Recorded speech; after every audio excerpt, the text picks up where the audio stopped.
and we're back. And I'm going to stop doing that soon. Like my workflow has been improved so much considerably that I think the only thing left is whether or not I actually just record in 720. Like if I just get the working file size, like encoding is so fast now. But the problem is Premiere's fucking with me. There's the point I predicted. I will discuss this. I have one last major issue with Adobe Premiere, which is causing me issues. And if it wasn't for that, if it literally wasn't for that, I would have actually had more videos published on the VOD channel. All right, you guys have requested push. I will do this push. 1, 2, 3, 1, 1, 2, 3, 1, 2, 3, 3, 1, 2, 3, 1, 2, 3, 5, 1, 2, 3, 6, 1, 2, 3, 7, 2, 3, 8, 1, 2, 3, 9, 1, 2, 3. There you go. And hopefully during that time you moved around as well.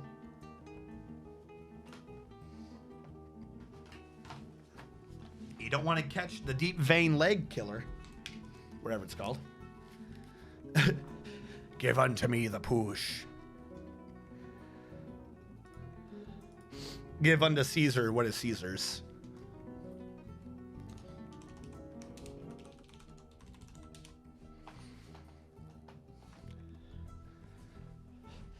I like how you still call cadence with perfect inflection. Well, yeah. I got some water from 2 feet away. Does that count? Did you stand up, Eldrish? I did half a push. Help. Help, I can't get up.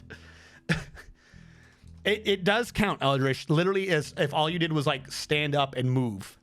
Sort of. No, that's literally fine. What it is it's just because of gravity. That's all it comes down to. So when your blood is going out, your artery creates the positive blood pressure, shoots through your arteries. Massive pressure in the artery. But just like waterfall splitting up into a fortress, once it hits your artery, vein, capillary. Once it hits your capillaries, it gets super skinny. Like only one cell can fit through. And even then, only because it's a red blood cell and it can fold over. Because it's flippy. It's such a squishy cell. Because of that, it can go through and deliver its oxygen, collect the carbon dioxide, deliver the nutrients. Problem is, once you've gone through the capillaries, you've lost all the pressure. It's all gone. So it has to start coming back up. How are you going to generate the pressure? You don't have the heart to do it anymore. We don't have a secondary heart in our feet to pump it up. So what it is because of its position, it uses your muscles. Your muscles, like, kind of squeeze that shit back up. Like that's how you fight against gravity with your veins and stuff. The more your muscles contract and you're doing things, like that's slowly squeezing the vessels and stuff down there, and just like, because they're one-way valves in your veins, it's got a one-way valve, so it squeezes, it goes through, and then when your muscles release, the valve closes, can't go backwards, so it just slowly squishes stuff back up.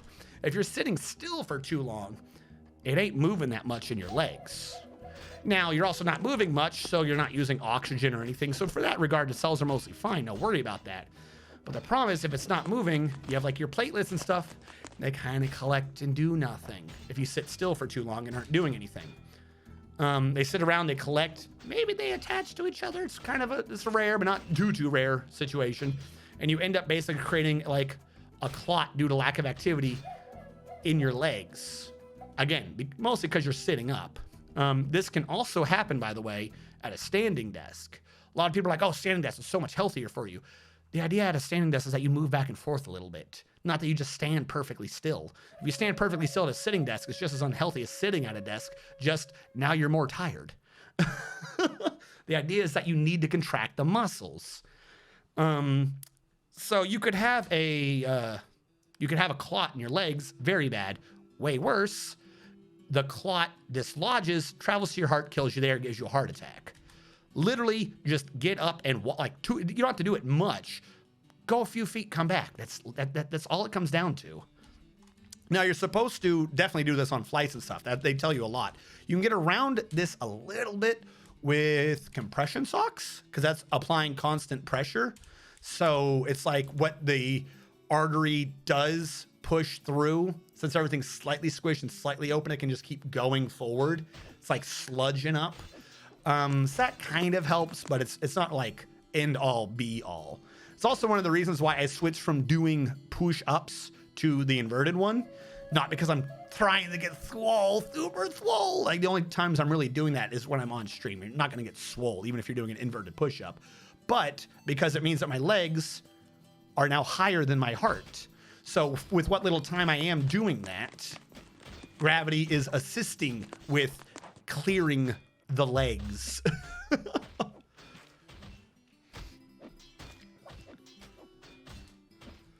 Blink twice if you're in trouble. Yenda Soleus helps pump the blood back up. Bepis? That's why he's the registered nurse, you know. Had that happen last summer after a long plane flight. Oh, yeah, deep vein thrombosis is bad. Or to your brain. Yeah. So that's basically it. Two things that we got to make sure to be healthy when doing things at computers. Indoor, any lifestyle that's relatively sedentary. One, look at different things, okay?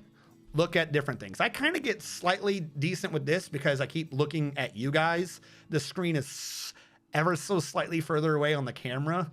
So that's one thing. All that really is because your eyes are designed for you to be moving around. They kind of want to dilate to different depths to like try to do the full, how far away is that thing? If you're looking at one thing that's not moving, like the muscle's going to be like, like you, like, even if it's getting tighter, it's technically better than holding its position. That's just a slight eye strain thing though, to be fair. But the other thing is just, yeah, occasional movement or something.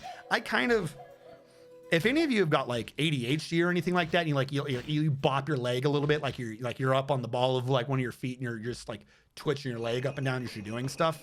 There's I can tell, I think that's basically fine too, because it's not much, but the muscle is moving and contracting to do that. So yeah, there is that. But yeah, always make sure, particularly if it's going to be for long periods of time, that you're going to be sitting. I think it's actually these chairs. These chairs are like slowly making their way up the list as things that cause deep vein thrombosis. Because you're on a plane, you're going to be sitting there for hours on end. Gaming chairs are essentially designed to be relatively comfortable to just sit in without making you feel whatever. So you have this issue where you're sitting here. I'm going to rotate this more to myself. Where you're sitting here, and like even if your feet are on the ground, like the lower portion of your leg is basically dangling off the chair. And then when it comes up, you have that pinch point at the edge of the chair on the bottom of your legs where there's pressure from the chair. So you not only at that point are you now working against gravity, but it has to like push more against the extra, like the constriction of the chair at one point. So these are actually, I don't think they've been in any health studies yet as being not good for you, but they're definitely starting to show up in some of those numbers where people are starting to be like, maybe these aren't like completely good. Ergonomic chairs. I think most ergonomic chairs are designed to get around that, but gaming chairs aren't. Like if you look at those really fancy office chairs, it's like, oh, this is the top office chair, and everyone's making fun of Nintendo for giving Reggie like the top office chair from like 10 years ago, not a modern one. And everyone's like, why don't you get him a good chair? You'll notice they have that weird slight curve at the end. That way it goes like the natural curve of the knee joint, so it doesn't create a collapsing pressure or wherever the hell the stupid buzzword version of it is. A lot of these chairs though, you don't, like, even if they have kind of a curve, they don't have that. Like they don't do it right. Fucking lit. I despise most gamer chairs because they're extremely uncomfortable. I suspect that's because I'm too short for them. Dude, I actually had kind of the same issue.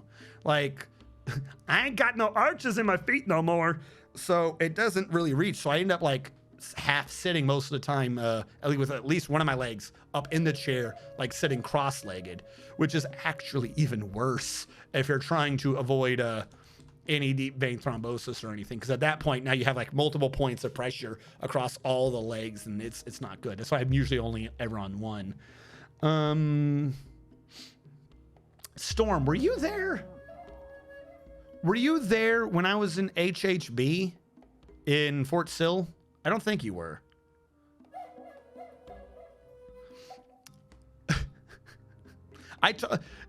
I told you when I had a C. So you were there. I was. All right. Were you there when the first sergeant accused me of steroids? That is always one of my funnier in my head. How dumb can you be stories about my chain of command was when my first sergeant basically accused me of steroids. Yeah, I'm forgetting his name right now, but First Sergeant Crazy. I think you know who I'm talking about. He was an alpha and then got transferred to HHB there near the end. Yeah. So we're doing a drug test. We have to do extremely regular drug tests that are supposed to be random, but everyone knows they're not random. Like there's a program that they can do to give them a random list of people to do the drug test, but there's nothing that says this one must be done in March. So they'll just keep reprinting out a random list until they get like the 1 or 2 guys on it that they definitely want on that list. So it's not really random, but it's a random drug test. Okay, whatever. Everyone else just gets caught inside of it. I'm fairly certain one of the people that kept trying to get caught in this was me, because I had to do an awfully lot of drug tests for no reason. It's like, I'm eccentric. Leave me alone. Quite frankly, even if I had failed, what are you going to do? You're needing me to get deployed to run these fucking machines. Even if I did, even if I was the type of person to be doing drugs, what are you gonna do? What is the point of this? But no, I kept getting caught up in a lot of the random lists. And in one of them, I was actually for once, paying attention.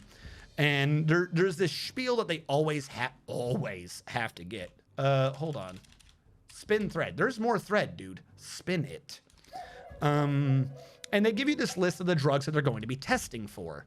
Now, up to like the minute before you get in there and he starts doing this spiel of this test, you can go to anyone. You can go to any NCO and be like, yo, I'm the biggest drug fiend. Holy shit. 5 hours ago, I was blazing everything at once. I actually had to have 2 other soldiers hold all the pipes for me. You could literally just straight up say that to them and they can't touch you because you've admitted you have a problem and now they have to start the process of getting you treatment. But if they've started that, you were here for a drug test speech, you can't get out of it at that point, because then the argument is, oh, you only admitted it because you were going to get caught, ergo you don't really want assistance or treatment, so you can get in trouble then. So whatever, again, I'm not doing any drugs. What am I gonna do? Fucking risk like everything that I had earned by being in the army by doing, like, no, that's not gonna fucking happen. So he's going through the list. I barely pay attention, whatever, waste of a bunch of hours of my life to go pee in a fucking cup again. And at some point he gets through it and he mentions steroids. Now, you guys know me. I don't really have much in terms of common sense. Surprise. And literally up to this point in my life, I didn't think steroids were illegal or anything. I just thought that it was like a thing that you did if you were in sports and the sports didn't want you to do it. But in my head, I was like, anyone could just take, like if it's so common enough that sports people can get it, then it must just be a thing that people can just buy at certain stores. If they're just bodybuilders and they just want to look ripped for no reason. So I just thought it was like a legal whatever issue. And the commander's going through the list and he's like, and then he mentions steroids. Like they're testing for steroids in this test. And that confuses me. And, I don't have, sometimes when a thought confuses me, I tend to express the thought without thinking it through. And he goes, steroids. And I go, you're testing for steroids? Because again, in my head, thought that it was just a completely legal thing. Who cares? So the commander, of course, is like, gives me a look like, yeah, we're testing for steroids. But this first sergeant was like just in the room, and he jumped down my throat. He's like, yeah, we're testing for steroids. And he's already started, you know, doing whatever the term is for the spiel. He's like, he's already started talking, so you can't get out of it now. So we're about to get that ass. Yeah, you better be ready to piss in this cup, because we're going to be looking. Like, he started like mad dogging me over the idea that like I was genuinely worried they were about to catch my ass on steroids. Even the commander, you know, usually like when it's a chain of command, like, you know, you can't look like you're going against the other members in the chain of command, you know, respect and all that, you know, keep up a common front in front of the soldiers. Even the commander straight up like stopped and like had to look at the first sergeant and be like, specialist strategist, steroids, really? And then he went back to like, even the commander called the first sergeant out on that one, is like, it's specialist strategist. Like, of all the things to jump down my throat on and like accuse me of maybe I'm doing that, they went for the first sergeant freaked out over steroids.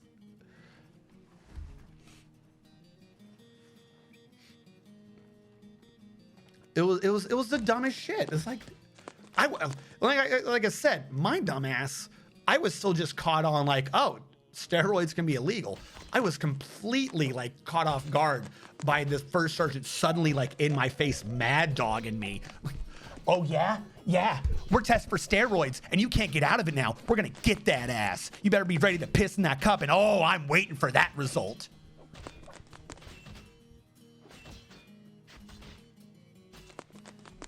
I was thinner than I am now, but I definitely fucking wasn't swoller than I am now. Let's be clear on that, chat.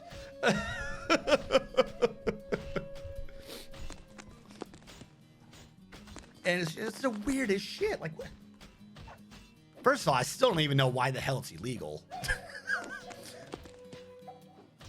Oh no, that man's got big muscles and tiny balls. The humanity? I don't fucking know. But yeah, no, so I've that is always going to be in my head as one of the stupidest fucking stories. It's just that time I got mad dogged for being on steroids.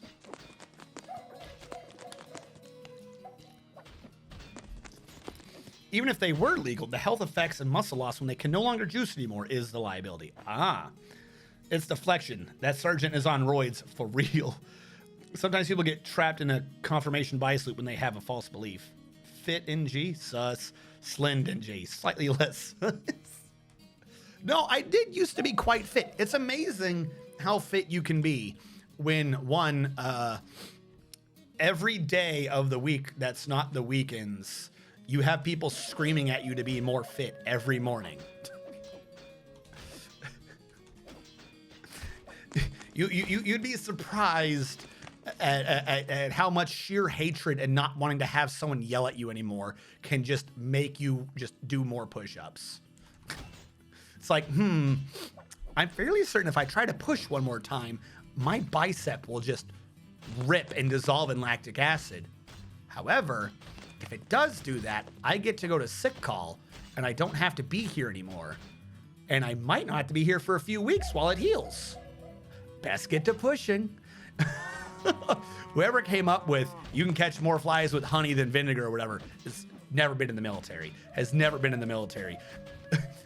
You will want to break your body just so you don't have to sit there listening to someone telling you to break your body anymore. You'll do it. Oh, you want me to do this? This is fucking dangerous as shit. You want me to do this? Fuck it. I hope this injures me. Get me the fuck out of here. Let's do this. What is the most unsafe way for me to pick this up? I'm about to lift this with the jerkiest twisting back motion you've ever seen. Get me the fuck out of here.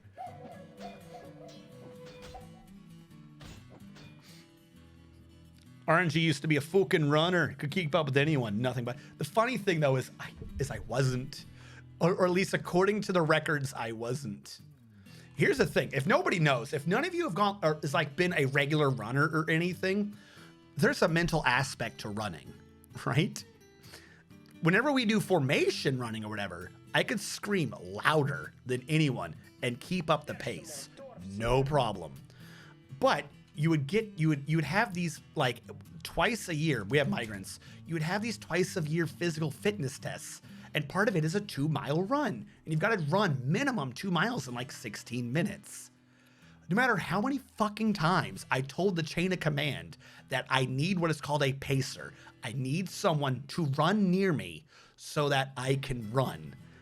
No matter how many times I told the chain of command this, they would never get me one. Because normally the idea of a pacer is that they're there to motivate you. Like they're there to be like, yeah, come on, let's do it. Yeah. Woo. But every time I would say that like I need a pacer, they'd be like, strategist is always in formation running fine. He doesn't need it. Like they would routinely get blown off. Like I was just like trying to weasel my way out of something or whatever. But the issue is if I didn't have someone next to me to time my footsteps off of their footsteps, I could not maintain a pace. I literally am so klutzy is the wrong word. So uncoordinated. I cannot run a consistent pace without speeding up and slowing down and also breathing. I could do it physically. I cannot do it mentally. So at the beginning of this run, everyone just runs as fast as possible. So I would speed up to them, which would be faster than a normal run, and then I would slow down and I'd speed up. So I'd routinely have shitty run times because it's just me by myself being like, how does arm, breath, run? So I always had horrible run times because they never gave me a pacer. They never gave me a pacer. I would always fail my first PT test. Every time I came up for a PT test, I would fucking fail the first one, and it was always off of my run time. And then I'd be like, I'll do it again in 2 weeks, right fucking now. Give me a fucking pacer. And then they'd be like, oh, strategist is fucking unfit. Make me do what's known as like fat boy PT, which is you have to do extra PT after work. I would have some NCO angry at me that he's having to train me for fat boy PT. And then during it, he's like, you can run fine. Why did you fail? And I'm like, because I need a pacer. Why does no one understand this? So then the second PT test, I would get a pacer. I would do fine. I would do more than fine. And then 6 months later, we'd have another PT test. They go, Shane is fit. And they wouldn't give me a fucking pacer again. So I'd fail the first test. 2 months of fat boy PT with the NCO bitching at me. Why the fuck are you here? You clearly don't need to be here. For me to go, I need a fucking pacer. And then they'd give me a pacer because I failed the last one. And then I'd pass the second one. All my years in the Army, I never passed the first PT test, and it was always on the run because they fucking wouldn't believe me. Just give me the pacer.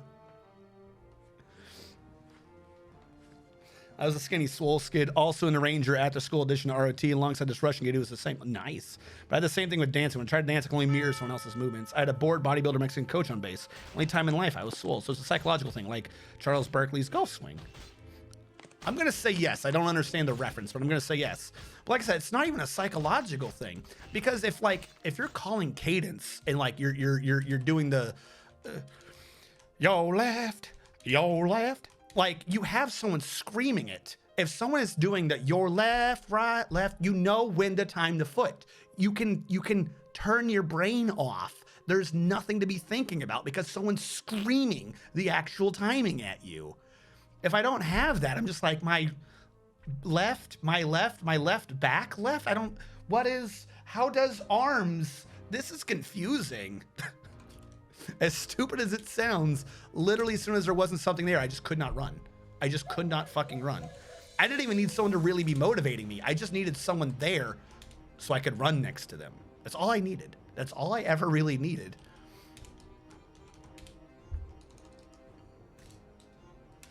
He pauses mid-swing. Like he stops halfway, then continues. Yeah, sure. I'll go with that. Yeah, no, that would routinely get me in trouble. The only time, actually, I still think I had to do it on the second one, but the only time I had it fine from the beginning was when I was a paralegal when I was in Japan. That's because it was I was with not my unit, 1-1 Air Defense Artillery, 10180A. I was with the 10th Regional Support Group, 10th RSG. I think that's who I was with. So they're like, oh, your thing is due up. So I told them like, hey, I'm going to need a pacer. And you know what they just assumed? Yeah, okay, that makes sense. Like wasn't even based off of anything. It was just two things. One, they didn't know who I was. They're like, if he says he needs a pacer, we're going to listen to him. He needs a pacer, because they didn't know what my last PT test was. And then two, we were all paralegals. So everyone in the law department was like, yeah, no, we're all fucking sedentary. Of course you need a pacer. That and the fact that we kept doing like pool PT and shit was like the most fit. The best run score I've ever had. I think I did 2 miles in like 14 minutes, 10 seconds, which isn't near the max, but it's a lot better. Even with a pacer, I usually end up doing like 15:30, 15:45. So like I beat my normal run time by about 2 minutes with like this legal group of lawyers who was just like, yeah, no, we'll just get you a good pacer. And the person's like, I don't know who you are. What do you need me to do? I was just like, just shut up and run next to me. Okay. Worked perfectly. This is literally the best rant ever. Well, like I said, it's the weirdest shit. It's that always constant argument of like the good versus bad in the army or the military. You're gonna find a bunch of people. Like everyone's like, oh, what gives you the most PTSD? What's like the most thing? You're gonna hear the worst horror stories about being in a combat deployment, getting shot at, not knowing who's looking at you as actual enemy, deaths in your unit, stuff like that. But then take any of those people, I swear to God, take any of those people and then be like, hey, you've been in garrison for 4 months. Garrison means you're back in the United States. Do you want to sign this paper right now to get deployed? Or do you want to wait like 1.5 years to get deployed again? Minimum. 99 times out of 100, people are going to sign that paper and get deployed again. It is the weirdest shit that the command does. Like, they do not understand mentally how to command people without there being an actual enemy. Like, I have no clue how to describe it. But there is a complete mindset in your chain of command between we have a job, so we're going to make this as simple as possible, and the sheer mind fuckery that the command seems to do when you're back in the States. Makes no fucking sense. But people would rather get shot at repeatedly until they die than be back in the United States with a chain of command that just does not know what they're doing. And that's not every chain of command. That's just most of them. Most chain of commands are just absolutely dumb when it comes to being in garrison. Nope. I wanted more totems.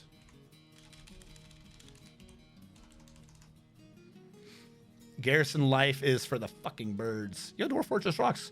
Bro Casa Joke. Thank you so much. Welcome to the stream. Well, yeah, no. That's really what it comes down to. It is the most obnoxious shit. There are just some people. Kind of what it is that whoever's higher up in your chain of command has been deployed so many times that they basically have PTSD.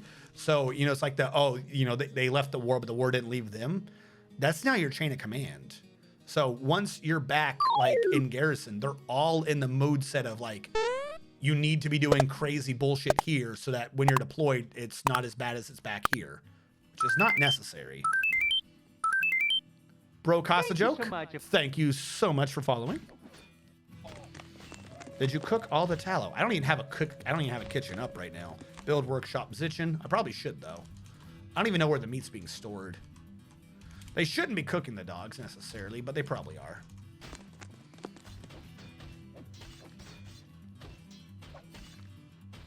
I mean, this is true. It's more to do with the fact that you know what your job is. In garrison, you don't really have a job. I mean, that's true, but it also isn't true.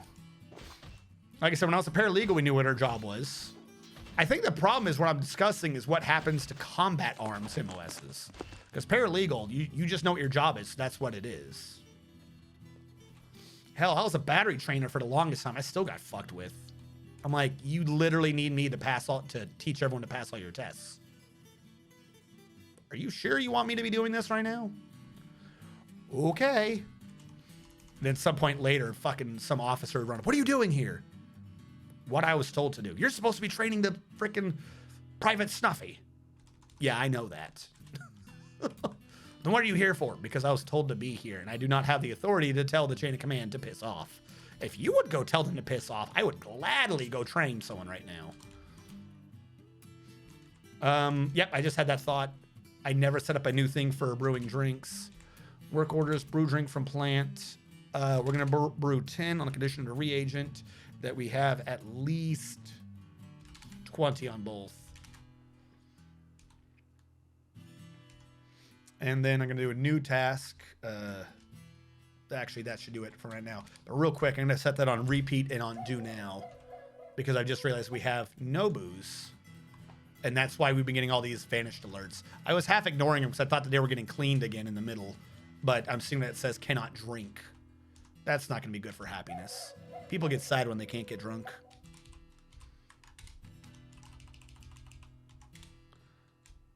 We haven't been making jet blocks? Why have we not been making jet blocks? Because you're saying we don't have any. I thought we very specifically did have some. But I guess not. Mine that, mine that, mine that, mine that, mine here. That's got to get fixed. 6x2 is easy to remember. Put the chert block back. Maintain our circles. I'm going to maintain the themes.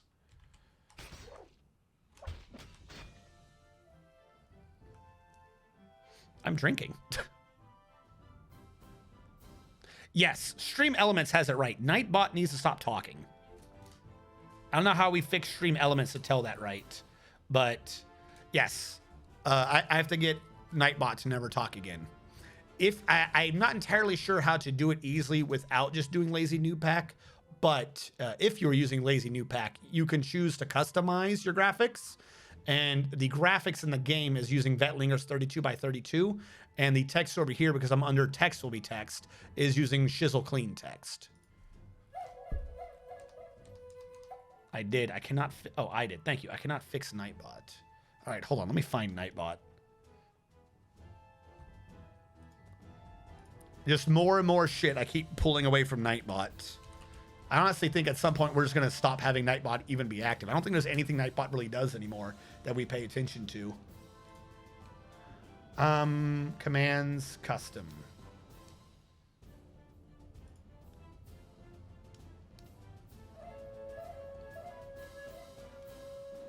Oh, we still have the rant counter on Nightbot. All right, I'm deleting tile set command.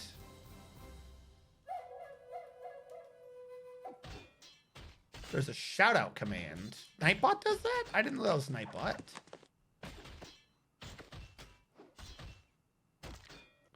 Apparently I have an RNG command. Hold on, what the hell does the RNG command do? There was one that just said exclamation mark RNG.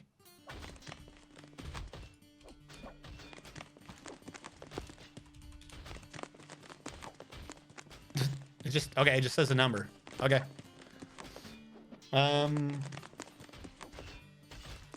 Vetlinger's installation instructions used to be basically do just install the starter pack. That's amazing. Last time I tried to play Dwarf Fortress and my population got to more than 30, it basically melted my computer. Lol. All right, so a few things on that. You can actually still do it. Don't worry. You don't need Lazy New Pack. I'm just going to use this real quick to find what I'm looking for. Where are you? There is the two files. I always forget how to do this in here. Should have done this the other way. There is... I said it's easier to do in this, and then I immediately forgot how to do this. Damn you, brain. Why must you make me look dumb? Why you... The init editor. This opens up an editor. But basically, there are two files. There's df init. I'll show you where they are. This is just a quick, easy way to bring it up.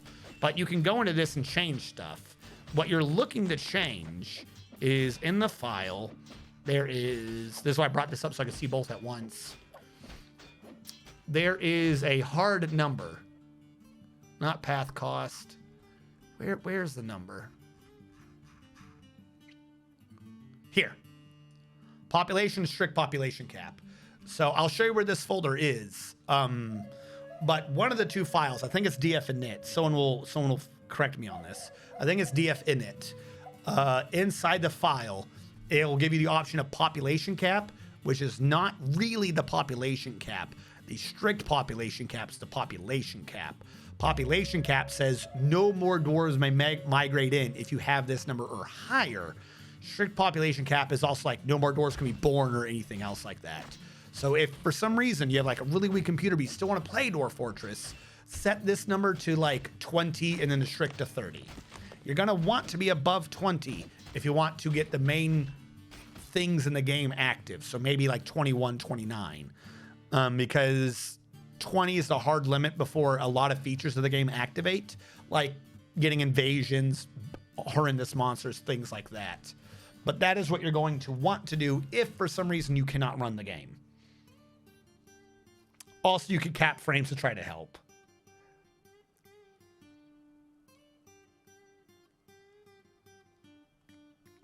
Stockpiles are the devil. So the trick to stockpiles is to have lots of them everywhere. No, I'm joking. I'm joking. Thanks for the tip. I'll probably give it another try. Yes. So hold on. This would probably be easier if I loaded up the correct way. Give me the main folder. Here we go. So in your Dwarf Fortress folder, right? And I'm going to have gotten this wrong. The two files that are really important is not dfhack init. This is why I use the other one. Just it's easier for me to find it. Is it under data and then init? I look a fool.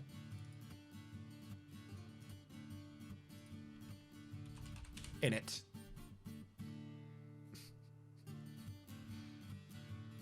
Where are you? Warning, do not copy over to init.txt from the earlier Dwarf Fortress. Yeah, that's what I'm trying to find is the init.txt. D-init. Where are you? I want to open your file location. Data init. Is this it? Yeah, okay, this is where they are. I'm so used to the other thing being able to click a button and bring me to this. They're just text files. So in D-init, you can change some of the things. And this is the one that has not the dwarf. No, this is the one with the dwarves. Like I said, it's in here somewhere. If it's not in D-init, then it's in init. I always get confused which one's which.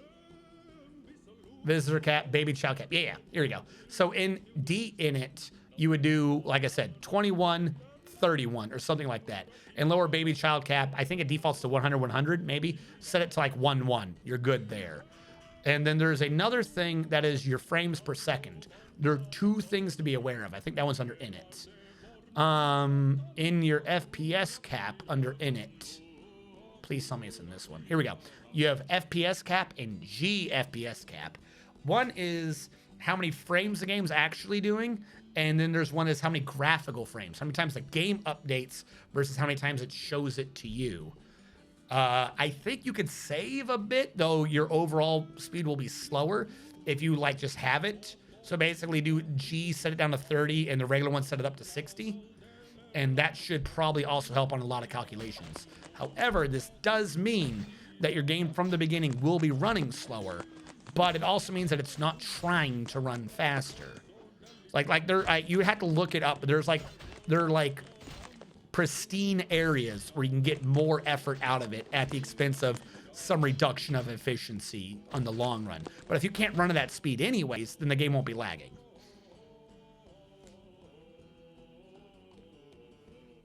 This is on the level 3 Dwarf Fortress Pro certification test. Yes, you better remember all this. All right, we do not need this stairwell anymore. This stairwell goes to nothing and annoys me. Build construction floor. Church blocks. Boo doo doo doo. Now I think this guy's been slowly working, right? He's been milling plants. I'm gonna turn off the repeat one because the job's doing it. He's milling all kinds of plants. The plants are been going into big tail bags and they're making flour or something. I don't know. If I go to the kitchen, I'm gonna say prepare easy meal. We're gonna do that. All right, here's the issue on repeat. I now got to go to kitchen and start turning off the things I don't want him to cook. These, I'm fine with him cooking to get rid of them. Fine with cooking to get rid of them. Plump helmets. We're going to need that for brewing. Don't cook that. Prickleberries. Cook that shit. Cory bush leaves. Might as well cook that shit. White yam plants. Cook that. We're not doing them for seeds. Barley, he can't prep anyways.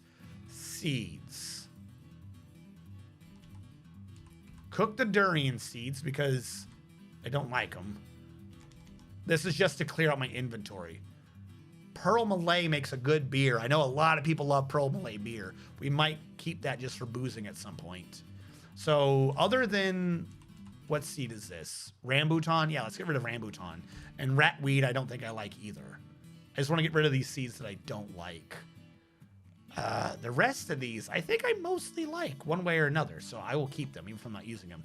We're not allowed to do that. Makes sense. Here we go. We have been making barley flour. We wish to cook with barley flour. Dog tallow. We don't want to cook the dog tallow. We need that for soap. Same with honey badger tallow. Pearl Malay flour we're going to allow them to cook. Where the fuck are we getting raw mussels from?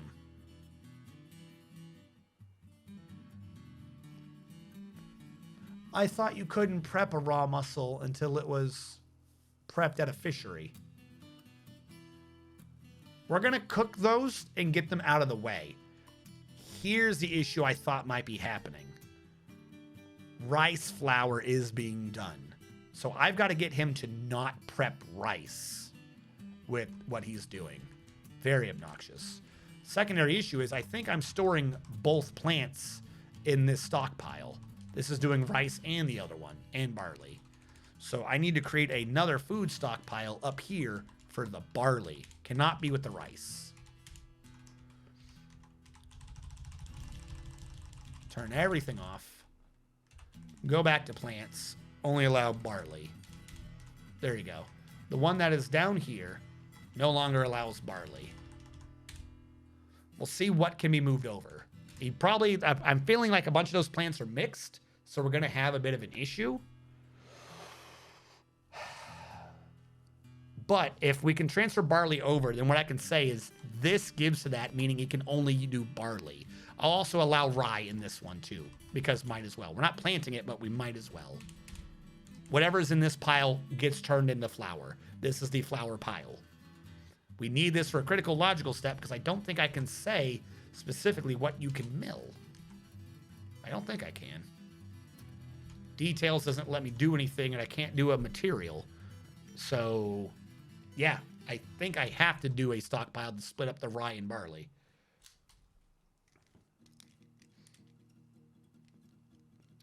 Any third tool for collating the group's likes and dislikes? Yes. DF Hack can do it. I don't do it often. Hold on. This doesn't count for anyone to be like, you should push. This isn't a seasonal save. I'm just triggering this so that I can, in case I fuck something up doing this. I know there's a way in Therapist to see their likes and dislikes, but I don't know if it collates it into one number. DF Hack, though, does. It's a readily available script. I just always forget how to operate it. I think there's two parts to it. There's a part to analyze all the dwarves, another one to give you the information. So this is why we're going to save, just in case I do something wrong and I screw up the file. Ooh. All right. So there is the dwarf monitor stats.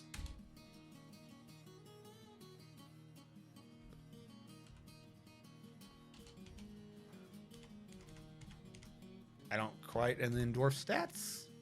Again, there's a way to do it. I just, for life, forum dwarves? Didn't work. All right. This is a good source of units that I forgot I could check. That's what we have right now. I forgot that was even a thing. If you ever want Control-Shift-I, just tells you at a quick glance what you have. Really good. Not stock show. Though I find it funny that there's a shortcut to come here. I think it's the monitor stats. Oh no, monitor prefs. Here we go. You can see people's preferences in this. And I can already tell that the number one drink is no one likes booze. Really? Sewer brew. That's the #1 most common food. Really? Sewer brew is the #1 most common?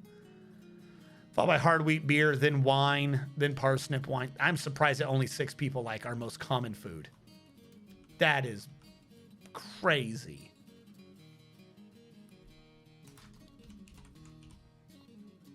There isn't even a Pearl Malay. Pearl? 2 people like Pearl Malay flour. 1 person in this game likes Pearl Malay beer. All right. Well, apparently we have a very diverse group of dwarves who don't like anything. It's so pretty. What do the dwarf hipsters like to drink? Actually, no. What might be happening? Hold on. I have to keep... It's not that they brought food. It's that we probably had a migrant come in. Hold on. If I do cast, it's all dwarves together. Probably had a migrant come in, and that migrant does fishing. No, we have no fishers. We have fish cleaners. I don't know. Yeah, no one has fishing. Whatever. We'll let them get the fish out of the way. It's not on me. I don't have a fisher going. I got to get that shit out of my inventory. All right, stuff still isn't getting cleared out of here, which is kind of which I'm finding obnoxious. All right, wool still isn't getting done. You guys need to spin better. Spin more. You know what? Here's what I'm gonna do. Farmer workshop. Build workshop, W for farmer. We're gonna build another farmer workshop and tell this guy just on repeat, spin that fucking wool out of my way because I don't want it. Now, are we moving up? Okay, you're just not there. You're not supposed to be there. You have cassava in you. How do I get rid of a cassava? Red spinach? Why were none of these listed? Hold on. My kitchen didn't list a cassava. It did list a cassava. I'm going to say I'm going to brew the cassava. If I can get the plants out of the way, I can worry about the seeds later. All right, cassava. Brew that. Get it out of my damn way. What else is in my way? Pearl Malay plants. Brew them. Get them out of my way. If worst case scenario, I convert them to seeds. Convert them to seeds, then deal with them after the fact. You're already on brew regularly. Get the cassavas out of the way. Because the problem is they're in these barrels, and they're going like, I would move the rice to the right area, but there's a cassava in there. Because there's a cassava in there, I can't put it in the stockpile. It doesn't allow cassavas. Great, fantastic. So hopefully we can get them brewing. Get the cassavas on my damn way. Spin thread yard does not equal spin thread. Huh?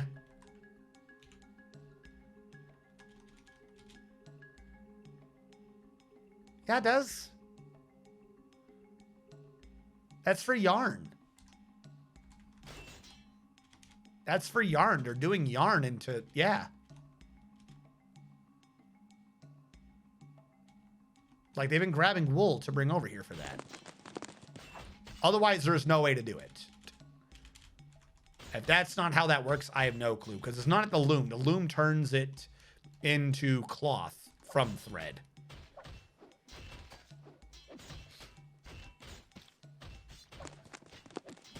All right. Hold on, though. We're getting stuck up on that. I have to make sure the security is still going well. Not the security. I mean, yes, the security, but not the security. Mason, I need more jet blocks, please. And then down below, build construction wall. Shirt. Keep this looking like it's good circular self. Have at those. So I can get what I can out of the jet. All right. Build construction wall. I set a 2x3.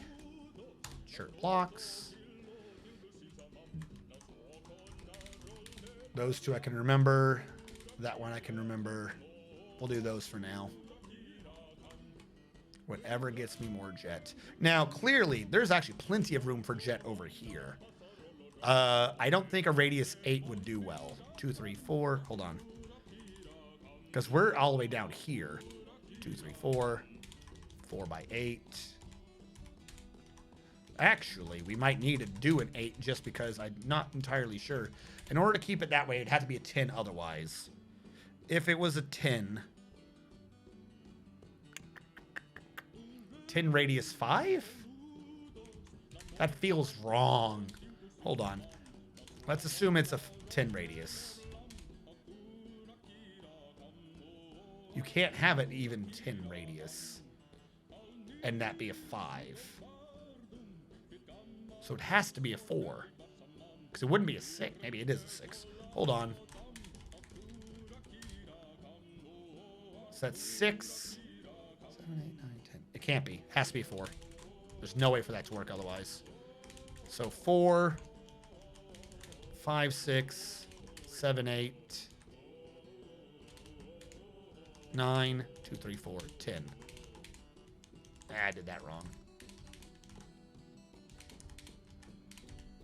Are you even 10 long? All right, so my thought is that it goes up by 2 and it goes in by 2. It'd have to go in by 1. Like, this is already not doable. That is clearly not right. I think we can all tell that whatever that is makes no sense. 4, 5, 6, 7, 8. It's also too big. It's not a 2-2, is it? 1, 2, 3, 4, 5, 6, 7, 8, 9, 10. Why is it I can do an 8 perfectly, but a 10 has me blasted? 10s or 2s. That's absolutely not right. It's got to be a 4. All right, hold on. This is what's throwing me off. If we do the central grid, 1, 2, 3, 4, 5. 1, 2, 3, 4, 5, 6, 7, 8. One more on either side. I think this is half what's throwing me off. I'm making the base assumption that the middle things have to be a 4. How do you do that? Is that literally what I couldn't wrap my mind around?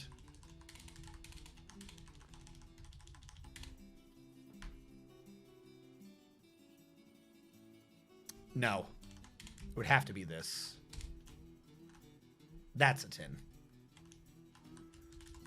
All right, let's see if I got it right.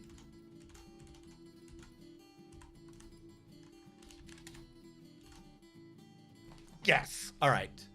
I don't know why I couldn't wrap my mind around that to begin with. I have no clue why I could not continence what the hell that 10 was. I think this will be outside the range because we see some jet over there. But moving it up is going to make the rest of this a pain, so I'm not going to. I need this to be able to hit without causing an issue. So 4 by 10. 2, 3, 4, 5. 1, 2, 3. 4 by 10.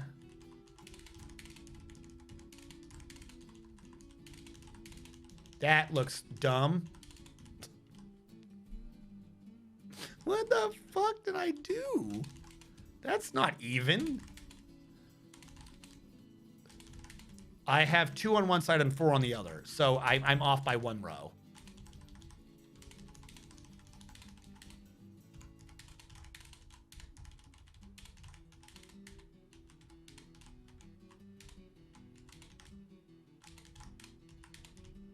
There we go. We don't have to worry too much. We'll get some more jet from over there. Shouldn't be an issue. Damn it. There we go. Radius 10 circles. I have no clue what happened at the beginning of that. I apologize for that shameful display in lack of understanding how a circle works.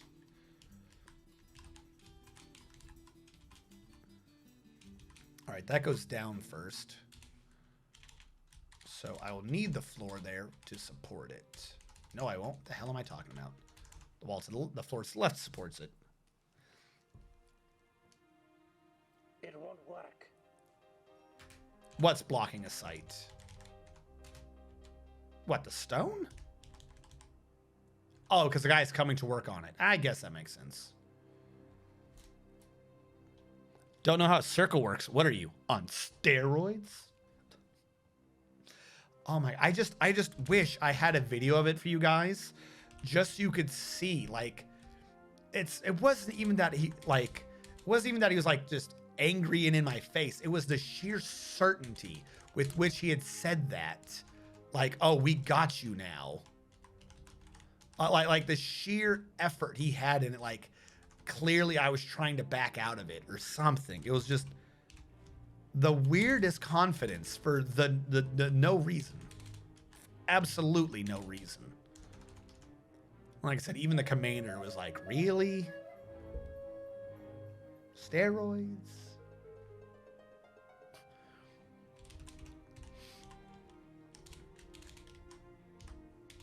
They had to do every weekend on a Friday. The chain of command would ask the lower part of the chain of command to tell them what their soldiers were doing that weekend, because as a proper non-commissioned officer, you know what all your soldiers are doing 24/7, even during the 48 hours in which you have no control of them and have no proof that they're not lying to you when they say what they're going to be doing that weekend, because you're a child.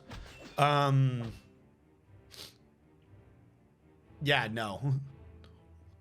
What's Specialist Strategist doing? He's playing video games. Is that all he's doing? Yeah, that's basically what he's doing. The fuck else am I gonna do? Again, you have to remember, at this point in time, it's like when I was in Japan, it was much nicer. Like when I'm having these garrison stories, these are all in Oklahoma. Let's be clear about this. So when I say what else am I going to do, like if you're in Japan, you're gonna go out and do some things. You're gonna go to like American Village. They got arcades. You're gonna go here. You're gonna go there. You're gonna do some things. You're gonna go to the freaking aquarium. There's stuff to do. When you're in Japan, when you're in Oklahoma, there's nothing to do. There's nothing to do in Fort Sill, Oklahoma. If you ask anyone, and I kept having this argument, I kept having people argue with me. Oh, there's plenty of stuff to do. Oh, really? What is there to do? Routinely, it'd be drive 2 hours to the nearest town and do shit in town. That's not nearby. I'm not driving 2 hours to freaking, no. I'm just gonna stay in my fucking room and play video games. I'm not driving 2 hours to the nearest town to see if maybe there's something fun to do. It's stupid. It's fucking stupid. But yep, I'm on steroids. Gonna get soapy. You could look on the horizon? I know what you're about. This isn't the first time I dealt with a roid head. Oh, facts. Well, I dare anyone. I dare anyone who's ever been at Fort Sill to tell me what you can do at Fort Sill. That does not start with the phrase, drive 2 hours to, I always forget the name of that town. Storm, maybe you remember better than me, what the name of the nearest town is. Or drive an hour and a half to Mount whatever the hell it is and climb the mountain, which wasn't a mountain. Live in Massachusetts, New Hampshire, Vermont, anywhere in the Northwest where they have mountains, they'll tell you what a mountain is. Oklahoma does not have a mountain. Oklahoma has a hill. They have a hill.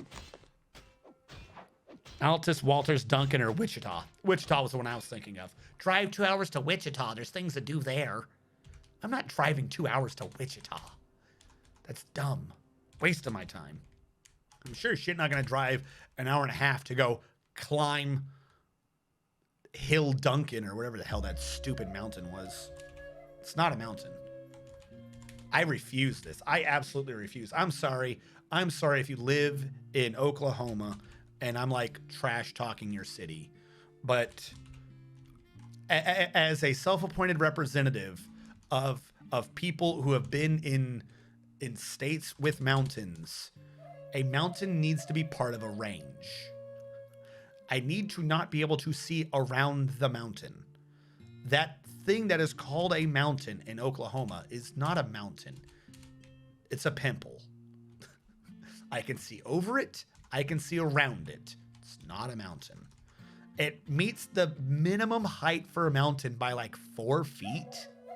And they used a freaking like construction, I forget what it's like, the backhoe, the front loader. They used a front loader to do it.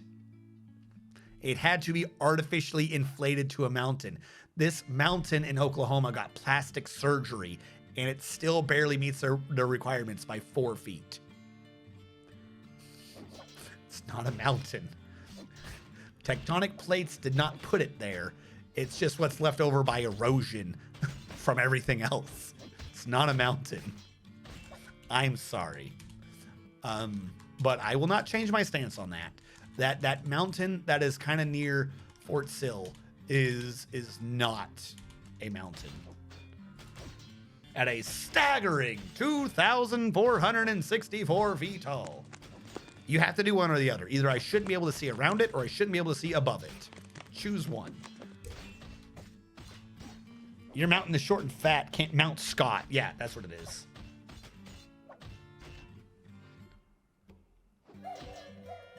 I mean, DV music, like that's not even a myth. The sad thing is that that's true. Like, yeah, sure. Drive 2 hours to find some dude at some epic barbecue that he just does every Friday. But also, there's nothing else. Like, think about it. In order to have found that, that means that there was nothing else to do. Someone was so bored from a location that they just drove hours away from that location and bumped into a dude who made epic barbecue and was like, fuck it. My life is so boring right now. I will put your unsupervised food in my mouth from the back of your truck. Like, literally think about what that actually means. Now, I'm fairly certain, like, there are parts of Oklahoma that are interesting. I'm not saying the entire state is boring. I am saying is the area around Fort Sill, Oklahoma is boring as fuck. Fort Sill is part of a town called Lawton. Lawton. You can find examples of Lawton. Go right ahead. Go to Google and type in losers of Lawton. You know how they have like the losers of Walmart? There's a special page just for Lawton, Oklahoma. There is a special page for Fort Sill in Lawton, Oklahoma called Losers of Lawton.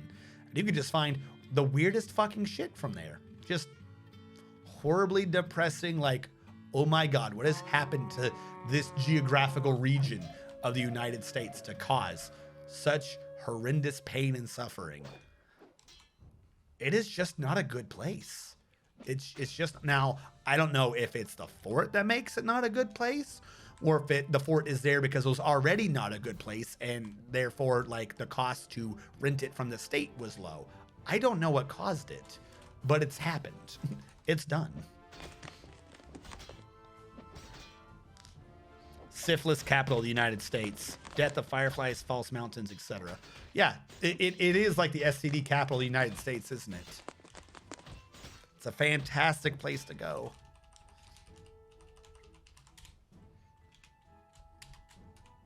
Why am I doing stairs? But yeah, no,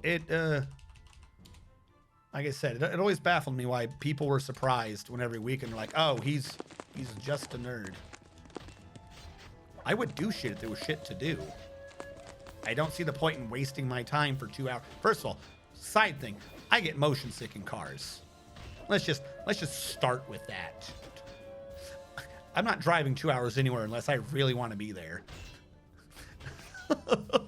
Let's just start with that. I'll drive an hour and a half, 2 miles in fucking Japan because I know that wherever we're going is gonna be fucking epic.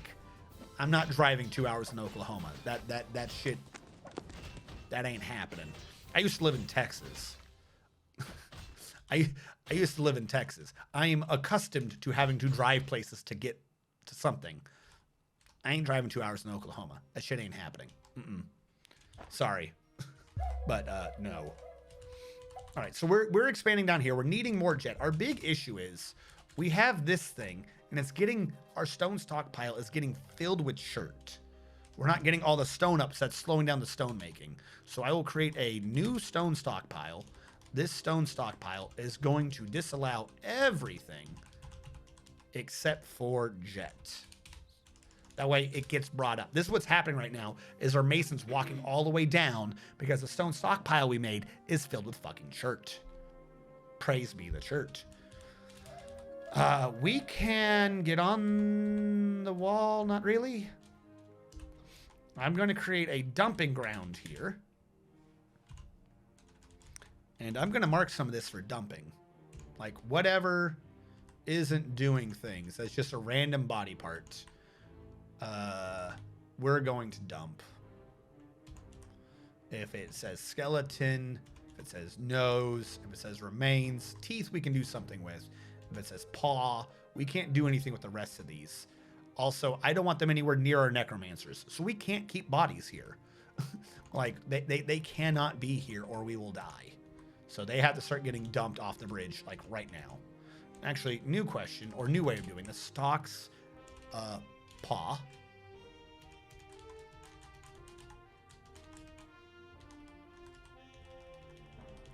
Should have realized that spawn would have been part of that. All right, get rid of those. Next up, skeleton. What did I just do?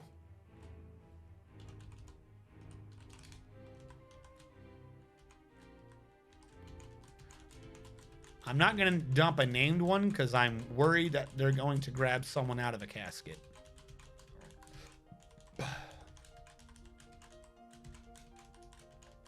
Nope, that's a name. So is that. All right. Dump all of those. Figure it out. I just want them out of my damn way so I can start clearing this up. Because anybody, like even these are all technically very bad. If I go fighting around this, we'll just res all of these bodies and that's just going to kill me. Like we can't have these bodies laying around because we have 2 necromancers. Like we're in one big giant safety bad zone. When you were 2 hours from nowhere, you're almost off grid. Oh my God, I wish. I so wish. You're not 2 hours from somewhere. You're 2 hours from everywhere, which makes you somewhere. If Fort Sill could be off grid, that would be amazing. But no, it's probably the most on grid you could possibly be. Like you ain't even getting on or off post without having to check in with some freaking guard who's really angry to be there. So he's gonna punish you by telling you to go to the secondary fucking security area so he can dog sweep you for drugs. I saw a thing. I think I posted it, but I might not have. That was the greatest example, I think, to explain essentially garrison, not even military, but garrison, which is I was responsible for millions of dollars worth of gear. I was trained in a job that I would practice that had hundreds of lives dependent upon me securing that job correctly, or people could die, possibly. I could not be trusted to have a toaster in my room. There you go. I have literally been personally responsible for millions of dollars worth of equipment. And I've done a job that if my job was screwed up, if I messed up in my job, hundreds to thousands to tens of thousands of people could die, depending upon where North Korea wanted to shoot their missile. And yet I couldn't have a toaster in my room because I couldn't be trusted with it. Like I said, most of the issues in garrison.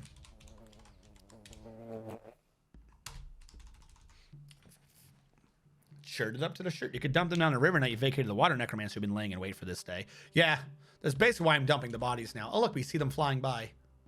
Beep, beep, beep. Rambo all over again. You could dump them down. Do-do-do.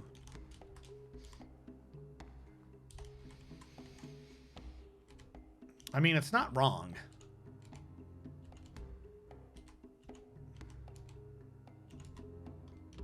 Okay, not teeth. You decorate with ivory tooth. Go. Toasters are for closers. What do you mean you need unrotted ivory tooth? All right, whatever's a tooth, then I'm dumping. You said that there's no such thing as a tooth anymore.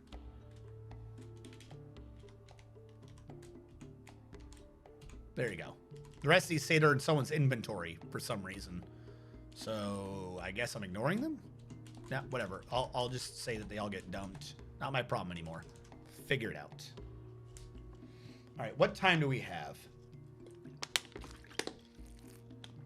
It's 9:20, which means 1, we still have plenty of time. But 2, it also means that this is definitely the time to figure out what the next major project / push is. We have the big thing right now where we're doing jet for this floor, but like that's a sort of passive thing.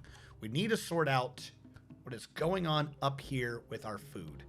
Now, this stockpile, have you started getting just barley? You have. We don't have much of it, but we have some. So this stockpile is going to give to this. So I don't have to worry about it anymore. The quern should just process barley. Cassavas have not been brewed as of yet, which is a slight pain in my ass. What are my Dwarven skills for Zakthos? Oh, also, wait, hold on. I've had this for like the longest time, and I never actually put the statue down. Domine's thing from earlier. I put your coffin on the wrong side. Whoopsie. Let's fix that. All right, any of these not active.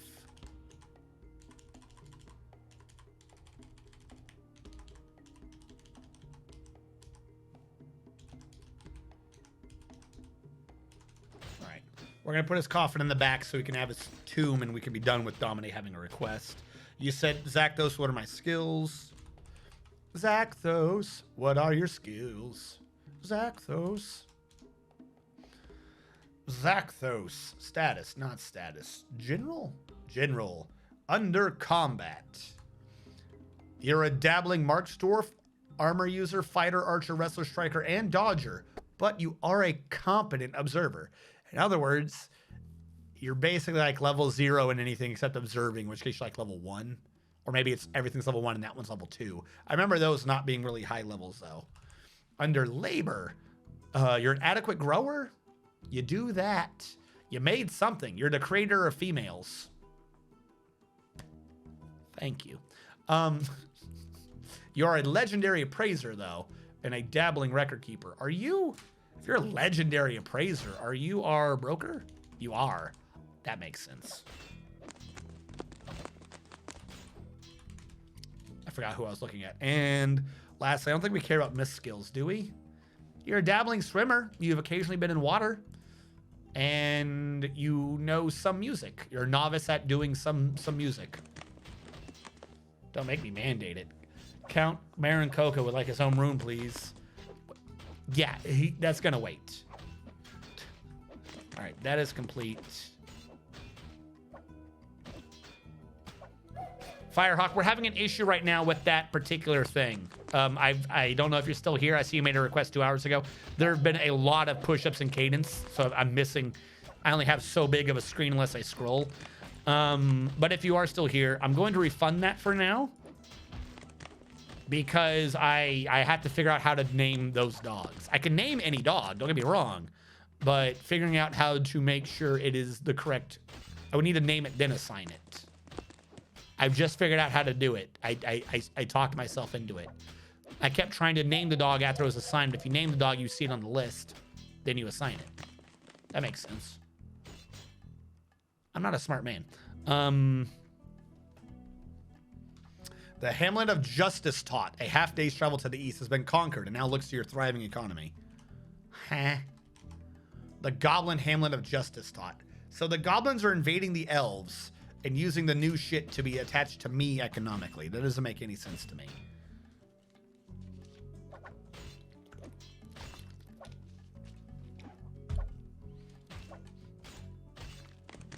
Uh-oh. Where are we getting that lag spike from? Where are we having interceptions? Who's in each other's way? I mean, it cleared, but what was that? All right, then keep your secrets. What we are going to have to start doing is the burrow idea to partition people off from different levels. But I don't have a central food area yet, if that makes sense. Oh, you know what speeds some people up? If I open this door. It is open. I thought we had a way to get down right now. We don't. I walled it off. That would have made things so fast. All right, that's my fault. I have caught the big dumb. Why is there a fish in the air?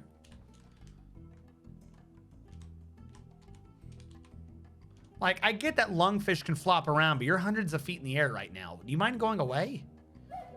Thank you. All right. Some of these still have not been picked up yet, which I find obnoxious. Why? because your trolls... Okay, if we're going off of that, these are trolls, then they're never going to end up in a resource pile. So I might as well just dump their corpses now.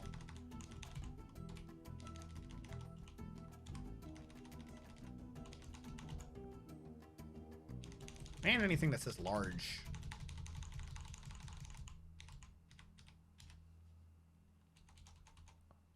Bill Bet didn't die, so that's good. I wonder why this didn't show up in the list earlier.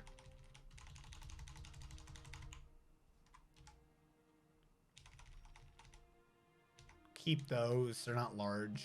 Keep all that. Must have been armor off of a dead dwarf.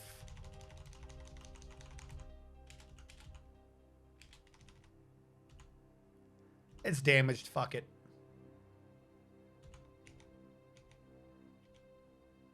Yeah, there's a regular breastplate right there. Yeah, dump all those.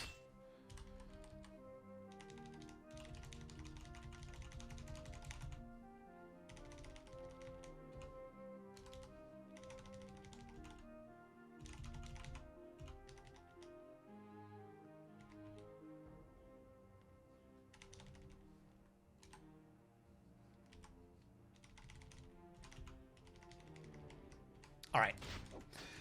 We're good on that. Let them dump so I have less to worry about. This kind of stuff can be sorted. Definitely looked for skeletons earlier, and it was like, we got them, but you didn't. Like, at all.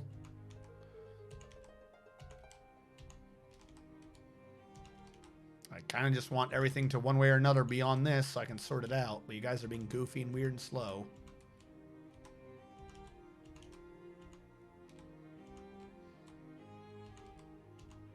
You know what I should do? I just had a thought. I don't know why I didn't think to do this earlier. I know exactly why I didn't do it. I was going to do a corpse pile. However, corpse pile. You can't choose to only do enemy corpses. I was going to do a corpse pile with auto dump. But that means that there was a chance that we were going to dump our dwarves. That's never good. I don't want to dump our dwarves. We'll get whatever is getting dumped, processed. Now, this is the garbage crafts we made in the meantime. Why do we have wood crafts in this list? We're not doing any of those. Whatever, it'll get compressed. I need to start making things with those blocks. This is getting done at a depressingly slow rate. People are going through each other's squares again. Okay. I'm going to create a new burrow. This burrow is going to be called Green Thumbs. Basically, it's for the farmers. I want to start making sure people start staying out of each other's way. The farmers, I don't want ever grabbing anything from out there. I'm trying to work on this. Why are we not working? Are we deleting right now? That's what my issue is. I was deleting. All right, so the Green Thumbs definitely use this floor. They have to farm. Makes perfect sense. The Green Thumbs will also need to use the floor below. And for now, I'll have to say Green Thumbs can use their bedrooms, meaning this entire project doesn't make any sense. I cannot activate it until I've moved someone's bedrooms over. Slight bummer. That also means that down below, I might have to start partitioning off some bedrooms, either the level immediately below or the level below that. Because the idea was to get everyone out of everyone else's way. But I suspect that is not possible. So I'm actually going to stop drawing this for right now. Why waste the time? This level could be cordoned off to start having some bedrooms. Because we're doing 2 or 3 farms down here. And they're mostly to the south. I don't think I need a northern ranch area. So right now we have it for workshops. But that's not necessary. That could be moved further down to this layer. There's no reason to have that down here. Also, we already have a temple here. So we might as well set up this area as where the tavern is, as well as the barracks. So we could have some beds set. Question is, I now need to do beds in a circular pattern as designed in a circle.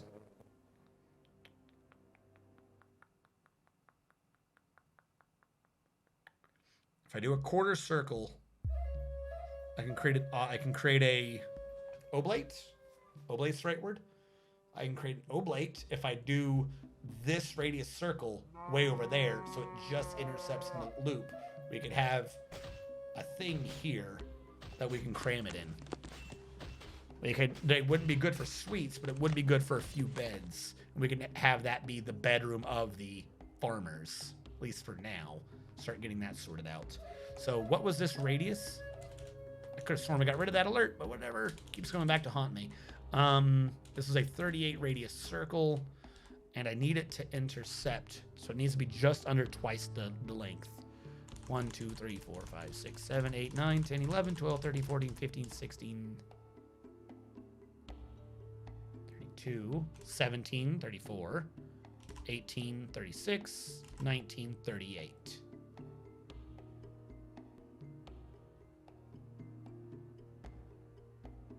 It'd be a 4. 14 to 28 plus 5. Yeah, 19. All right, so I'll go up.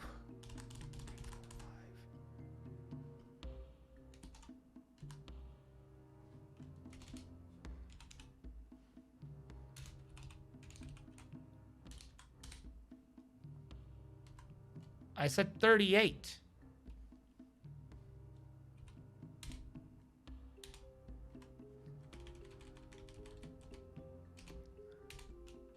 Is it because of the channel command? Fuck it, 38. That might have been right, but I can't see it. I was trying to get to do channel so I'd see it on the ground over there. All right, I can design this, but in a different way. That's just gonna have a slight interruption. What I'm gonna have to do when I do design it is go down here where this circle is. Lots of blood. Why is there blood? Oh, it's washing from the stuff I'm throwing. Okay. Is go down to where I had the circle. This is my primary circle, right? No, that's the outer circle. I'm going to hollow out the inner circle and then use it to have an intercepting circle. I don't need this template anymore. I don't need the outer one at the very least, since what it's being used for is already solved. So we'll get rid of the old template that I was using for this math, because I'm going to have another circle intercepting it, and I don't want that to confuse me. It's going to cause problems if it does.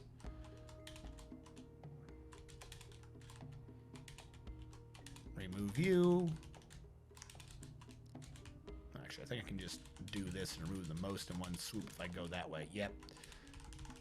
Then I'll select this a diagonal. I don't know why I didn't think of that.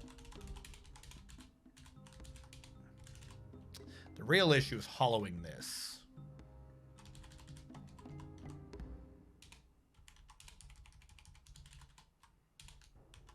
Because even if it does get hollowed, I only get one chance to guess this distance correctly, or else I have a weird intercept and I don't know what the hell I'm doing.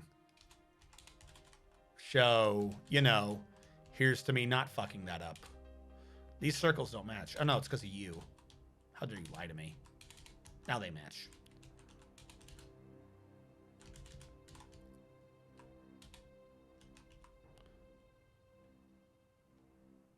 Wouldn't the smart thing to be to just zero out the entire circle with a point in the middle so I can just redraw the hollow radius? That makes way more sense. 1, 2, 3, 4. 1, 2, 3, 4. There you go. Shut up, chat. I hear you judging me. Oh my god, it's just so much easier. All right, now. Dig circle 38. Hollow. Okay.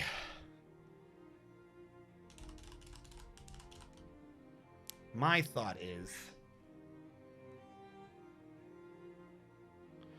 it needs, if I just double it, right? If I did it here, it would be there. If I just double it, they're hitting. So I have to double it, but minus that distance in both directions. So double minus 1, 2, 3, 4, 5, 6, 7, 8, 9, 10, 11. Double minus 11. that's 19, 38, minus 11, 27 over. So from this middle, 1, 2, 3, 4, 5, 6, 7, 8, 9, 10, 11, 12, 13, 14, 15, 16, 17, 18, 19, 20, 21, 22, 23, 24, 25, 26, 27. Did I do that right? Nowhere close. Okay. Let's go back to my original assumption of 19. That was 27. 1, 2, 3, 4, 5, 6, 7, 8, 9, 10, 11, 12, 13, 14, 15, 16, 17, 18, 19. I was right the first time. Why did I come up with the double minus? What the hell was that math? I had this completely right the first time when I mumbled to myself upstairs, and then I come up with double it minus 11. Where the hell did that number come from? Yes, 19 out. I was exactly correct the first time. Holy shit. So if I do that for different rooms, then what we have is 1, 2, 3, 4, 5, 6, 7, 8, 9, 10, 11, 12, 13, 14, 16, 17, 18, 19. This one might be wrong. Yes. This is off by 1 because I'm doing it 19 from 2 different directions. So this should be shrunk by 1, I think. Yeah, it goes 4 out, but then it's only 3 up there. This one needs to go up 1. This one needs to go up and left by 1. So wherever I just did that. 16, 17, 18, 19. Supposedly I did it there. That is exactly where I did it. Where I need to do it is up there. So technically 20? That's just because I'm not centering it right. It's basically 19, but my starting point is wrong.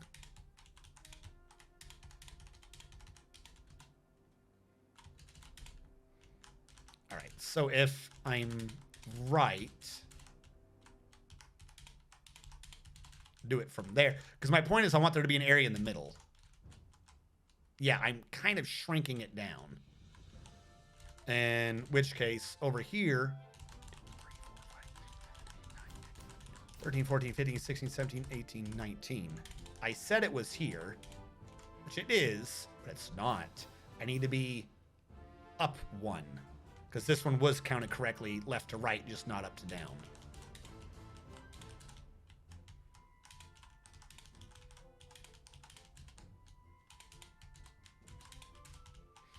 All right. So do it from up 1.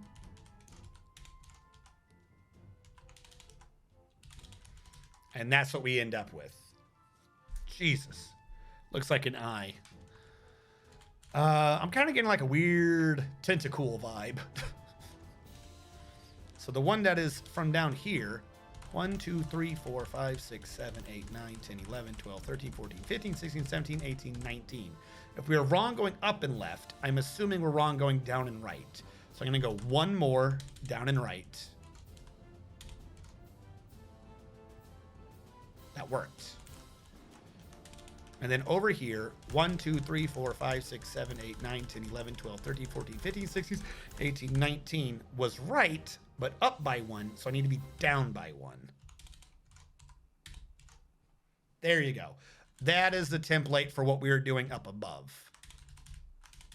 That is how we're going to divvy out semi-barracks areas, what have you.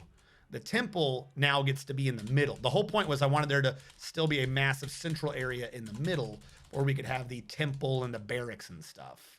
So that is where I need to build the walls.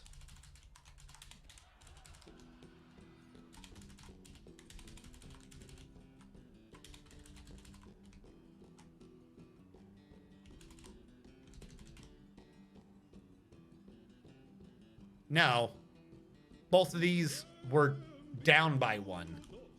They're too close. I can fix that. I'm not going to redo the whole circle. This is just go up by 1 everywhere.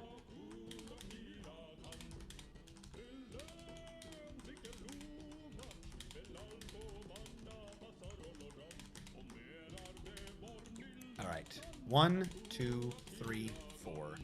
1, 2, 3, 4. Goes up by 1.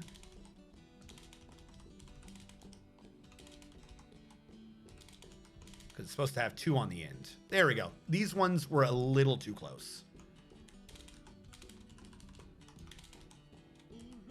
Work with me. 1, 2, 3, 4. 1, 2, 3, 4. Then what? You're 2, 2, 3, 2. Remove a 2, 2, 3, 2. There we go. That looks even and balanced. It is following the theme of circles, as it is just an overlay of radii from a circle that is off screen, essentially. We'll do this up above. The central area, particularly, will need to reinforce these walls. So if this is the outer layer, I think we could do this. Hold on. The reason why is if I want to expand the temple to include the whole area, I need this to be secure.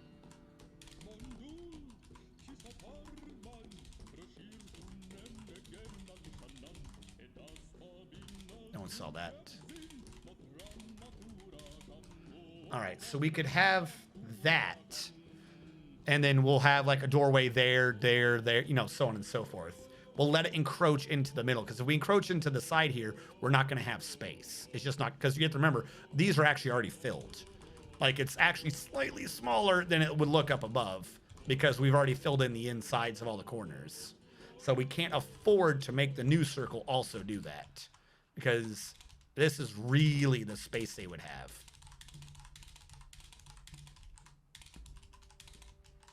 So if we rounded in again, it would be right there. There'd be like literally no space. So these all have to be built outwards. We have to encroach on the middle because that's where all the space is.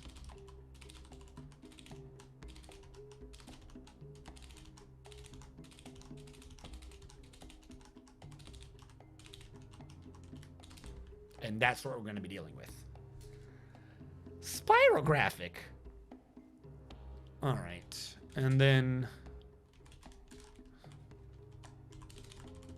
I don't necessarily need to fill this in because we're not digging down here, but I know me, and you guys know me. My math is going to be off. If I sit there and I keep coming back down here, I'm going to see like that the wall looks one different. It's going to take me too long to figure out why it looks different.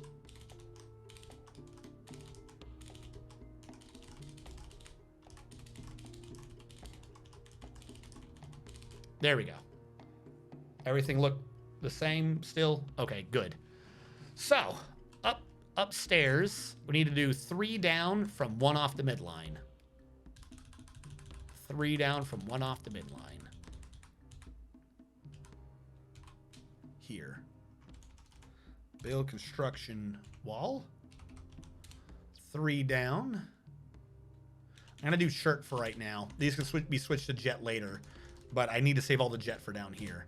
3 down from 1 off the midline. Build construction wall.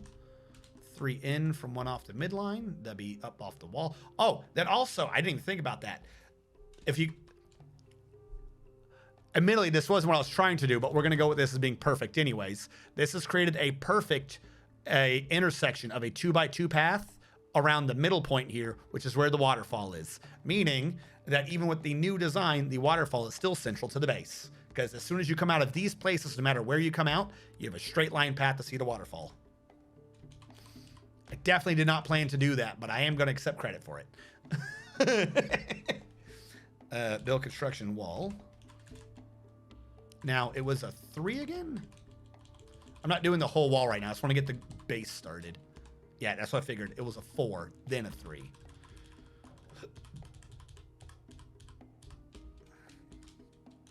Ah, wood furnace is in way. Please go away. Build construction wall. It was a 4.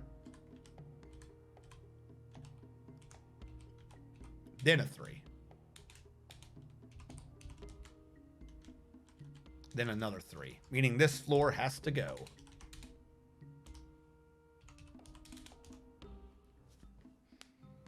This will also free up some of our jet blocks for down below. Cancels mill bags. Mill plants. Needs an empty bag. Well, that is a good reason to cancel. All right.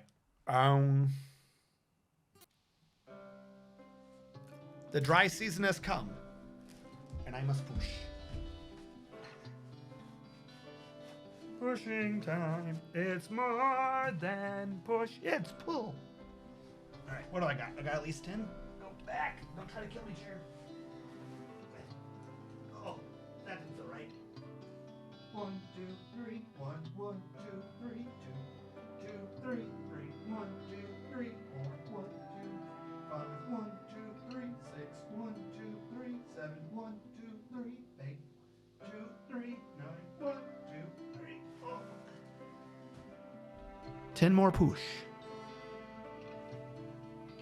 As requested.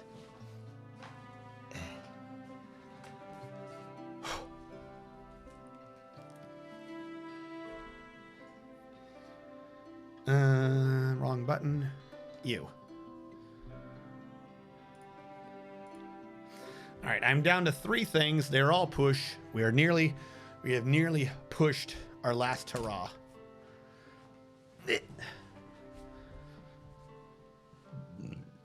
Oh. Stomach didn't like that one.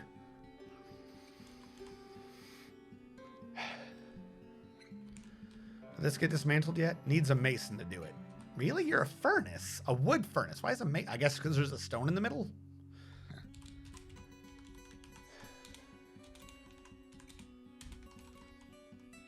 Get a full suite by Zakthos.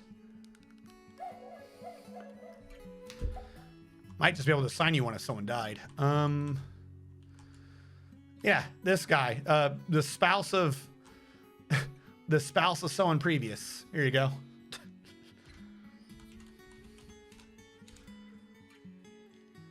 Oh wait, you already have one. Damn it. Zakthos, you technically already have one. I'm going to refund yours. You have to remember, you're married to Coca-Cola. Coca-Cola bought it for you. Tell Coca-Cola they owe you something. Or you owe them. Coca-Cola, tell Zakthos they owe you a drink. Technically, you already have a suite. I've refunded your points, by the way.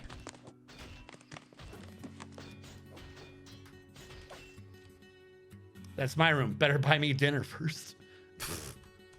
You're literally spouse. Your spouses. I think there's more going on than dinner. Little birdie told me.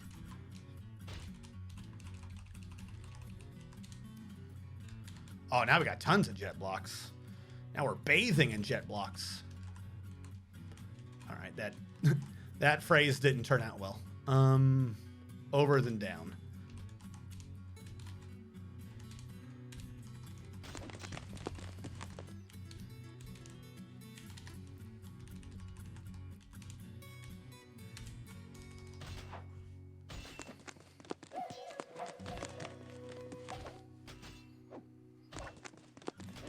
I want a divorce. I'm sorry, Zakthos. I cannot make you live in another room because of the way the game works. All that would be happening is you would each own 2 rooms. The way the game works. Which is technically a bit unfair to the available space for anyone else. If one person can just keep buying themselves more than 1 room.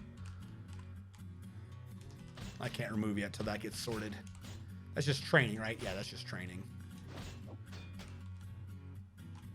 Do we not have enough stone people? Hold on. I believe, because I haven't sorted through them in a while, but we should have, yeah, we have 5 people in the Stoneworkers Union. But none of them are masons? What is the point? Weird. All right. Now we have 5 people in the Stoneworkers Union. What if you make Zakthos and my dwarf hang out in a burrow together until we like each other and we treat on our partners? No. We're not gonna have the holy donkey daughter again. We're not doing that.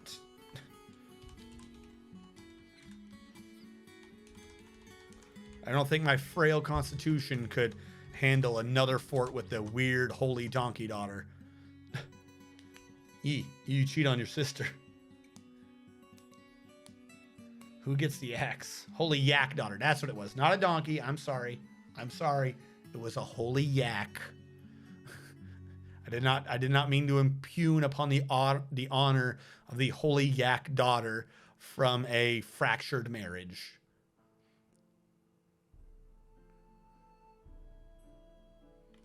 Build construction wall. Get out of my way. Shirt block.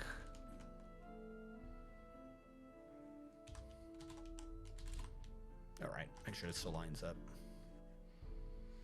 Heretic. You've done it now.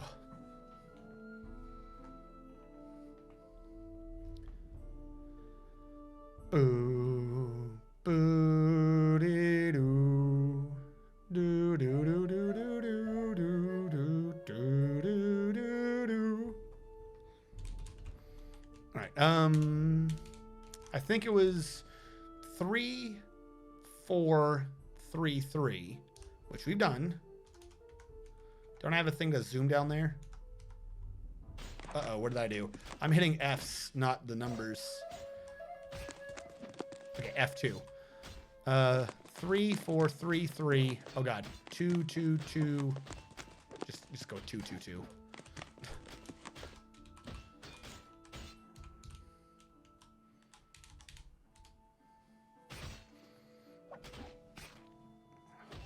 I forgot if that fort was Cockle's first inches and I seen a cock. No. Oh, the Willing Holes maybe, but definitely not the Holy Yak daughter.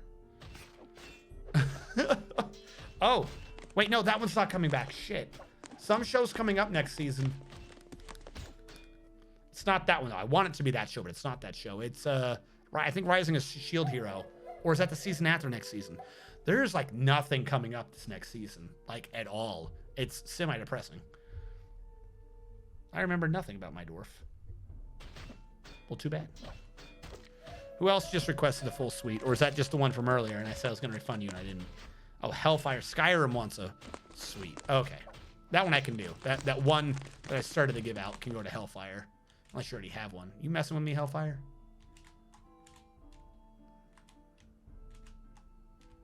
Okay, you don't have one. Hellfire Skyrim the Third. Hellfire Skyrim the Third. There you go. Done.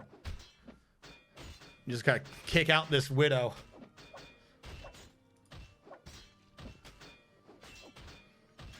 On the bright side, Anime Blade Runner exists now. Wait, is that coming up next season? Boo-doo-doo, boo-doo-doo, boo-doo-doo. Shirt blocks. It is time to chert. Welcome to the dark side, where Anime Blade also exists. Are you making more jet blocks? He is. He is making me the damn jet blocks. All right, I can get rid of these blocks now, because this is... Actually, no, I have no clue what the hell I'm talking about. The wall goes here. Then it comes in. Then it goes out. So this needs to be more jet over here.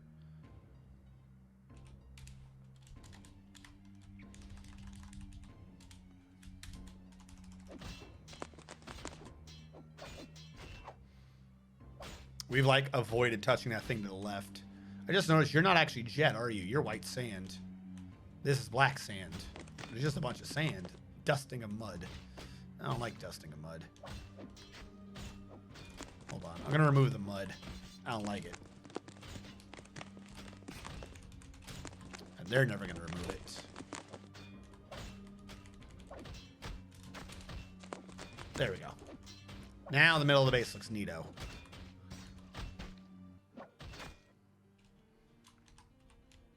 All right, where's the cook? He's still preparing easy meals, so that's neat. That's mostly working, I think. We're going to find out later that I had no clue what I was doing and I've just caused a monstrosity. Can you dust with mud? Doesn't mud spread and spatter because it's moist, not dust? I suppose it depends on how much or how moist the mud actually is. A dusting of mud would be like a spattering. Like if there's super dry dirt and you throw out a bunch of water on it, a bunch of it will congeal around the mud, but it's not like it's a layer of mud. I think that's what a dusting of mud is. Like you have modified the top dust layer of the dirt there. Oh, the mandate's over. So that was 1, 2, and I think there's a third one coming. Ba-doo-doo. Nope, nope, nope. I did wrong. I wanted that to be chert, not jet. Build construction wall. Why? Oh, why? When I knew those weren't going to be there.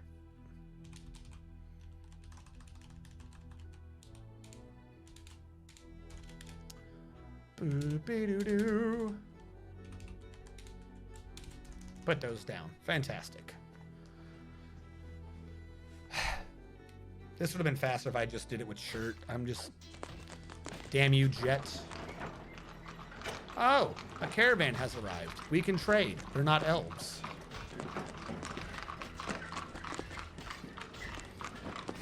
Anything I'm messing with down here? Build construction wall. Shirts. Shirts.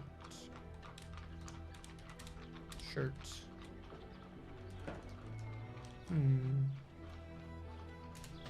There is some more I can get, but not much. I can do this, like we did earlier. You need to build me something. Coca Koala, I ain't building you shit. You're gonna have to calm down. I like how we are a county, but we are barely a base.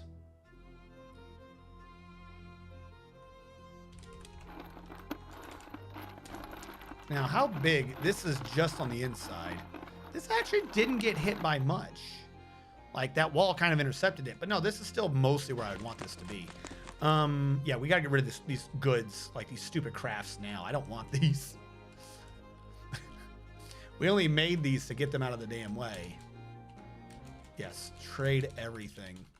Get rid of all the honey badger nonsense. All the wood crafts. The things we probably realistically should not be making. Let's just get rid of them. We have determined that shield doesn't matter much. So we might as well trade away some of the shields, except for the wood ones. Which feels so wrong. So very wrong. But if that's how the system works, that's how the system works. Trade away double X's. Can I do XX? And then say all. Ah, there we go. We'll just trade away the garbage. Aha. New question. X, small x. Oh, there's just no way to do that. I see. All right. What do we still have that I can trade away? Even regularly damaged gear. Oh, wait. Maybe not. I mean, if it's damaged, it's damaged. But iron mail shirt we might want to keep for now. Copper gauntlet. No, you're damaged. None of you is made out of metal. You're all just clothing.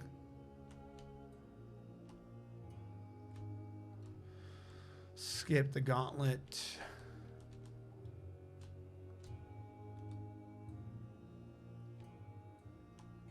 We have way too much shit that's damaged.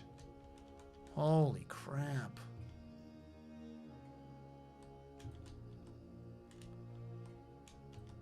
Why, if I'm searching for X, is copper battle? Oh, because copper battle axe. Like, there's no X in axe, you idiots. All right, we'll go with those. Just get them off the map.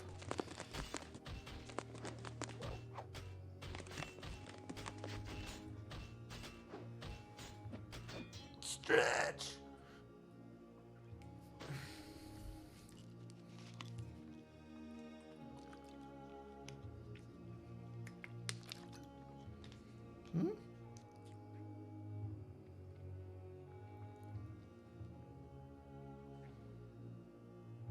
Because it started at 4, not 6. I'm sitting there, I'm like, the current recording's almost at the 2 hours. I'm like, but it's 10. How's the current recording to 6? For some reason, I was adding 6 to 6 and getting 12 and being like, no, there's no X. Thank you. Thank you so very much.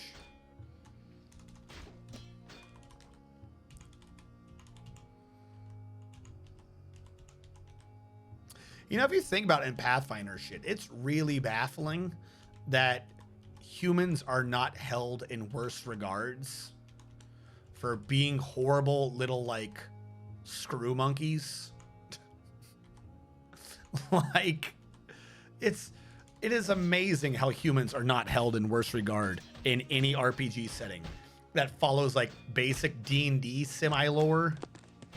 It's like, oh, you have the dwarves, and there's this many dwarves, and they live in the mountains, and you have the elves, and there's this many elves, and they've been around forever, but they don't have like a high birth rate or whatever. And then you have humans, and you have tieflings, and half elves, and half orcs, and Azamars. Any setup that has a dead eldritch, why is everyone in the water again?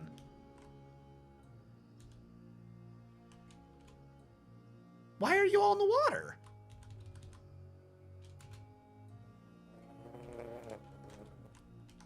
Did they all just jump in the hole? Why would you do that?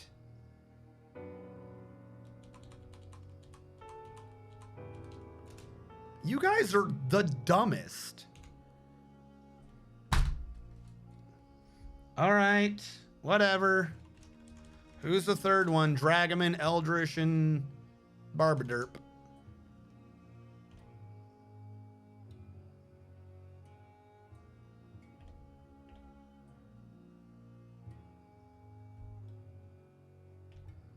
Barbaderp, I'll have to manually type in. He doesn't have a button. He's also not necessarily dead yet. Yeah, great. Thanks. Fantastic. 10 out of 10. Would watch you idiots kill yourself again. All right. I'm not dealing with that. I'm just bringing everything down here up.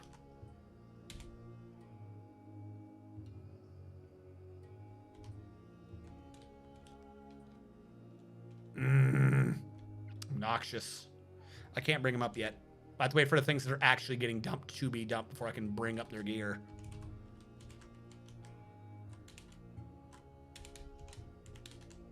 I don't want to, like, undump, try to move them, and then all teleport over. There's so many things I never got to ask. I'm your liaison. Hold on. The liaison wants to talk to me. What do we want from the liaison? What do we want from the liaison? I mean, we're kind of semi-self-sufficient. Bags. We like bags.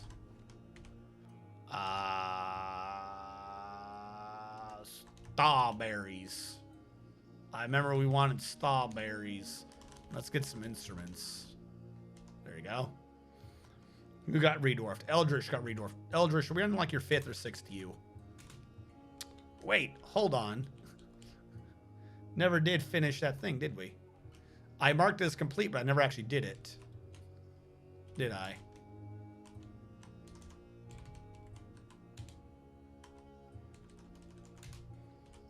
Whose was this supposed to be? Is this Domine? Did you just die, Domine? Stop talking to me. All right, Eldritch, you got dwarf number 1. Because for some reason that script's back on just giving people 1. Eldritch, you are a ranger. Cannot wait for you to find a way to drown yourself. We're on Eldritch the 3rd. Thank you.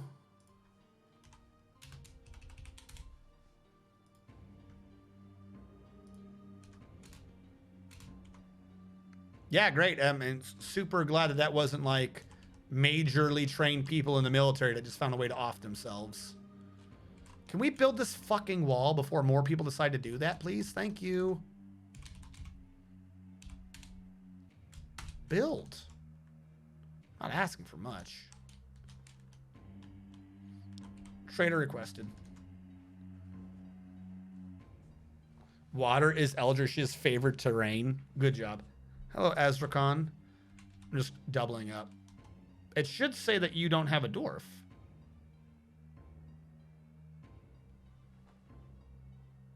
Azrakon, have you ever had a dwarf? That's like, I don't remember an Azrakon. Azrakon, it says you're alive. It shouldn't. I don't remember you dying, though. Storm, you definitely live. Azrakon, you're alive. That thing's lying to you, Azrakon. Hold on. I'll kill you manually. I don't... When did you die? I mean, I knew you were dead. I just don't remember you being dead. Yeah, I had a vampire dwarf. Well, we kicked out a necro. We didn't have a vampire. We kicked out a necro, but he wasn't named. Was he?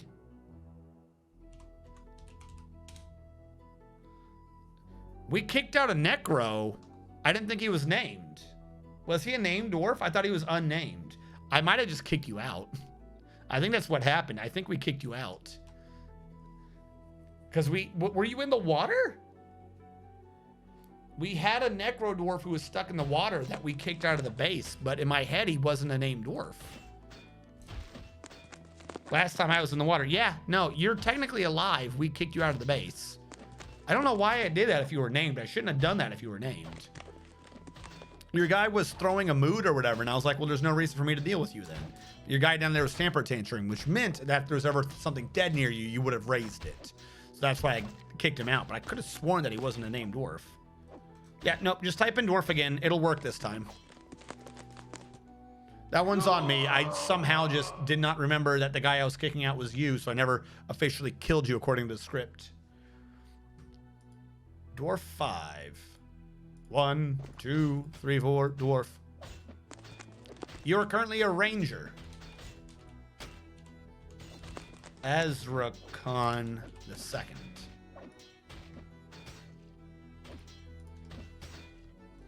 A crime in these lands to swim, punishable by exile. No, it is a crime to be an immortal necromancer who won't die while walking on the bottom of the river, who starts having a temper tantrum, threatening to raise anything and everything that dies within 20 feet of him. That's a crime. I've already forgotten what I wanted from these people.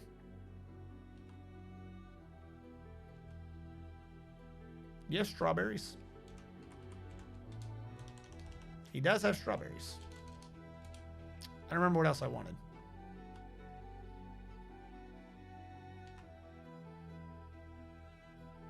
We like cheese.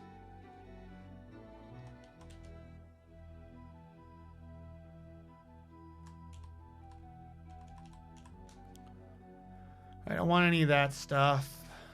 I don't want your quivers in your backpacks right now. I will take some of your steel chain leggings so I can trade for them, though. No reason not to try to get gear.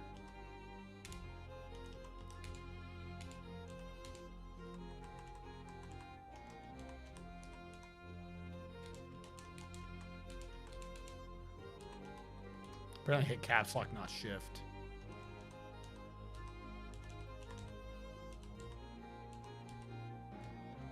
I mean, that's a pretty decent trade.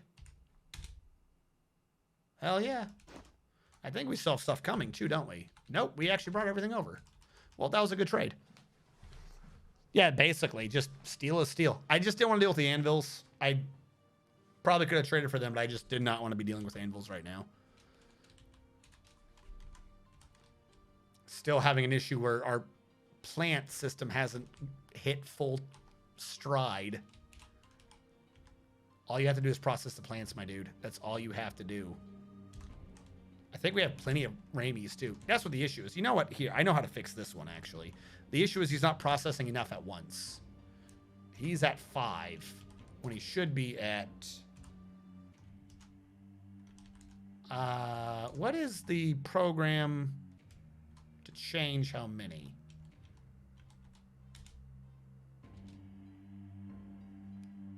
There's a command to change how many numbers you're doing. Does not have any conditions. What if I do this? Doesn't appear to be here this time. Maybe because I'm in the wrong screen. I probably have to be in this screen. Hold on. I'm trying to big brain. It is. I was in the wrong screen. All right. I'm going to upgrade the processed plants from 5 to 20. And then that way we get it done. And then we have a condition on the reagents of if you have at least 25 plants. 25, process 20 of them. Let's go. That way we can get the seeds to plant. That should start working itself over now. I had it on slow mode. Dragoman. Yeah, your guy just decided that he wanted to go for a swim and he drowned with a bunch of other people for like no reason. 1, 2, 3, 4, 5, 6, 7, 8. Your new dwarf is a metalworkers guild. What Dragoman are we on? I don't really remember. I think we're on 4, but maybe 5. A delicious sliced spear. Pear. Yeah, you're on 4. You have oh, that's nice. I've heard delicious sliced pears are way more delicious than delicious sliced spears. All right, I'm basically at the point where we switch over. Yes? Nope. One more, then we switch over. I mean, near as I can tell, what happened is because I'd removed the floor, there was a hole so someone could dodge down it. That one, okay, that's on me. I'll take responsibility for 1 death. Why did 3 people go down at once? Do not know.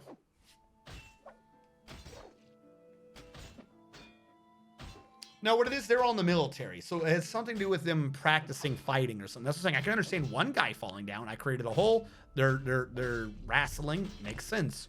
Why did 3 of them go down? Do not know. Dragoman wants to be back in the military. He loves dying. Dragoman the 4th.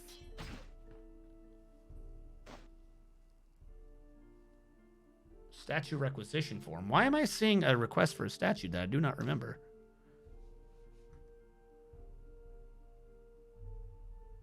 Ah, because it was from 9 minutes ago. Dragoman, I just put you in the military. Storm wants a suite, and Azrakhan wants to be in the military. Okay. We're probably all going to die, though, but okay. Azrakhan, I got you in. Let's get this wall built before people kill themselves again.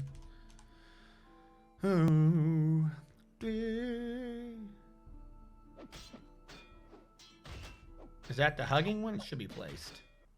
What should be placed? Full suite for Storm. One of these is owned by an unnamed dwarf right now. Yeah, we'll just take it from them.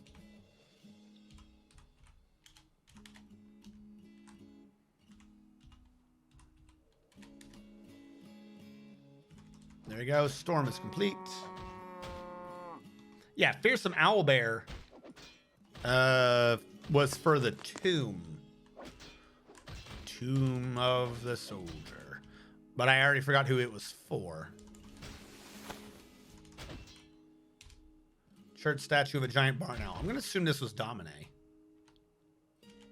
Oh my god, I still can't do this right. I should never have built something in the doorway. I know better than to do that. I'm going to size you to this right now. I'm going to assume this was for Domine. And for Domine the second? Because it was placed before he died? Because we're on Domine the third right now, right? Yeah, we're on Domine the third. So I think that one's technically for Domine the second. I don't know. If Dominate's here, he'll correct me. But no, there's a new request by Hellfire. He wants a giant bat for his suite.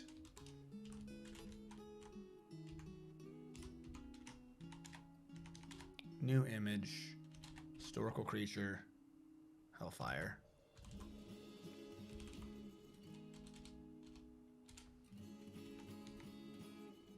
Why do we have Hellfire the first and Hellfire the third? Okay. Creature. Bat. Giant bat. Embracing. key affords. There you go. Completed. No. I mean, we've gotten attacked by the goblins in this stream, but they haven't returned since then. And I think this is technically when we're switching around. So after this, it's 3 over. Meaning the weapon pile needs to move. The weapon pile is definitely in the way. So I'm going to put the weapon pile down here.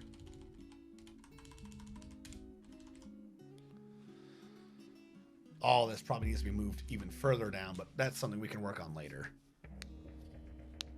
All right. Murder room. One of these is actually wrong. I'm going to remove that wall. That's going to be a floor. That's how people get in and out. Might actually just do both of them as floors so we don't have a nasty one wide causing travel issues. No, you can't do a murder room anymore, Storm. Murder rooms are too good and they murder you. There's now been a, I'll say, weight mechanic added to traps. So even if you are using training weapons that are made out of wood, spears come up from the ground, they hit your dwarf. The spear's not good enough to pierce the armor, but the force behind it is so strong that it just shatters all the bones. So your dwarves just all end up as weird, crippled, crawling dudes. But they do have a high dodge stack. Like, it still works. It does still work. I'm not going to say it doesn't do that, but also everyone ends up horribly crippled without an ability to go anywhere.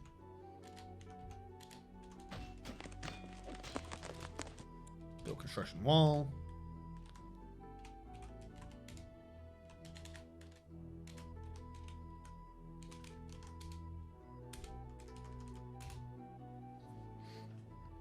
What a phrase.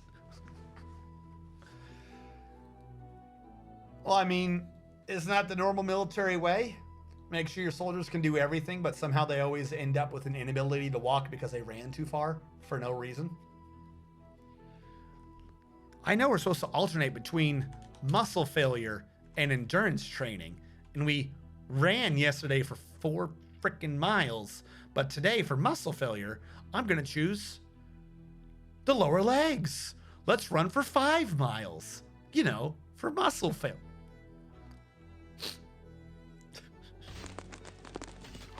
Not that they ran too far, but they ran wrong. I mean, technically you're true. I'm exaggerating the wrong thing. But everyone always just, didn't matter what you're doing. It's like, oh, let's do it as running. Okay, we did running yesterday. Oh, that was a different type of running. This running's a different type, so it counts. Still the same muscle group. No, yesterday didn't target the legs. It targeted the heart and the lungs. It was still my legs taking the force of that impact of the concrete. Let's run some more.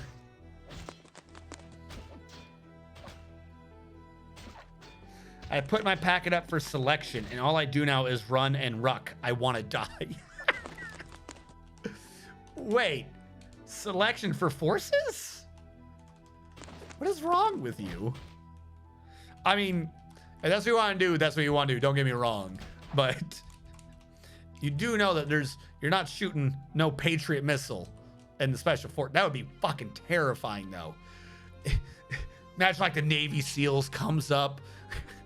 They establish a beachhead, and then there's just some special forces army dudes who just come in off like some super quiet helicopter bullshit. 4 of them land, and then they just set up like this tiny 5-foot by 5-foot launching platform with a fucking Patriot missile just as the enemy's fucking helicopter takes off. Just the world's tiniest Patriot missile launch site with some dude like hand holding our tiny ass radar dish.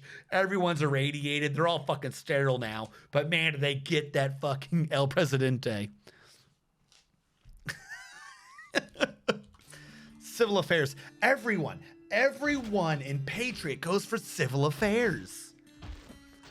Why does everyone in Patriot? I don't even know why I forgot about civil affairs. Everyone in Patriot goes for civil affairs. It is the weirdest shit.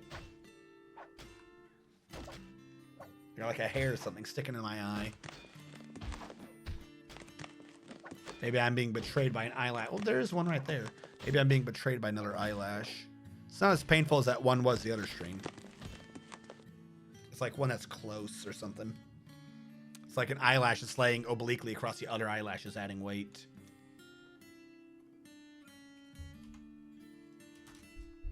Huh? No, we're good. But yeah, no, after I launched a missile with the people I had to 1-1 ADA, the officer, like in the middle of us practicing to launch the damn missile, our officer had put it in his packet. He was leaving for civil affairs too. And I had an NCO.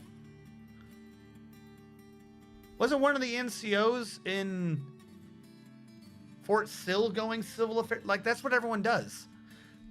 There's only 3 options in Patriot. You quit, you get broken, or you go civil affairs.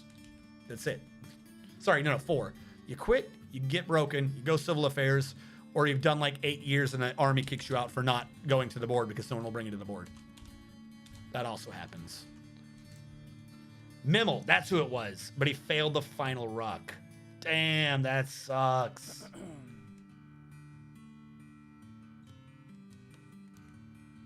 I misread Ranger as Beaver, and yes, this work became a Beaver. Seems legit. Good. Dude, the benefits and lifestyle, plus you interface with the Alphabet Boys on the daily. So networking. I'm not questioning it specifically. I just find it funny that that's the one that everyone goes for. Like there's a correlation between the type of people who would sit there and stare at a screen and launch missiles at incoming missiles and civil affairs. Like it's a weird correlation. Oh, are you flying a jet the way I don't like you to? Then prepare to die with no remorse.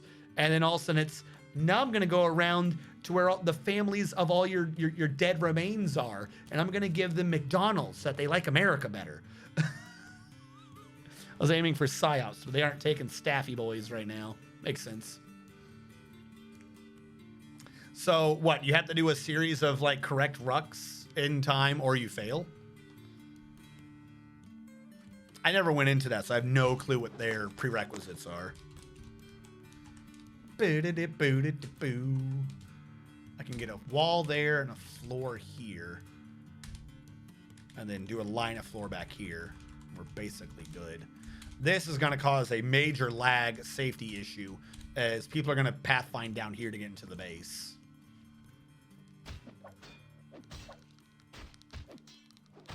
Fail to see how giving up McDonald's would earn any points. I mean, the only way to go worse would be Taco Bell. You would be surprised. Now, you just run and ruck every goddamn where. And Mimmel snapped his ankle on his last day. Got an ETR, but never went back. Oh, no. I might have to, like, BRB the stream. Whatever it is keeps coming back. Go away. What do you want from me? Like, I'm removing my cornea to get you out of here. Get. Go away. Stop bothering me.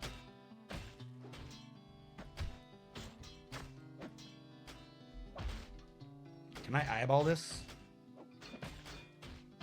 Sometimes if it's particularly obnoxious, the phone helps. Very rarely. And that's only when I'm in the right mode for it to zoom in. Do I see something sticking in?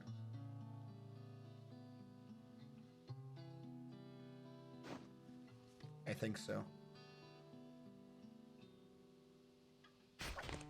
Something looked wrong in the upper left corner. Go away, whatever you are. +5 eyelash disruption. Dude, I don't know. I've got sensitive eyes.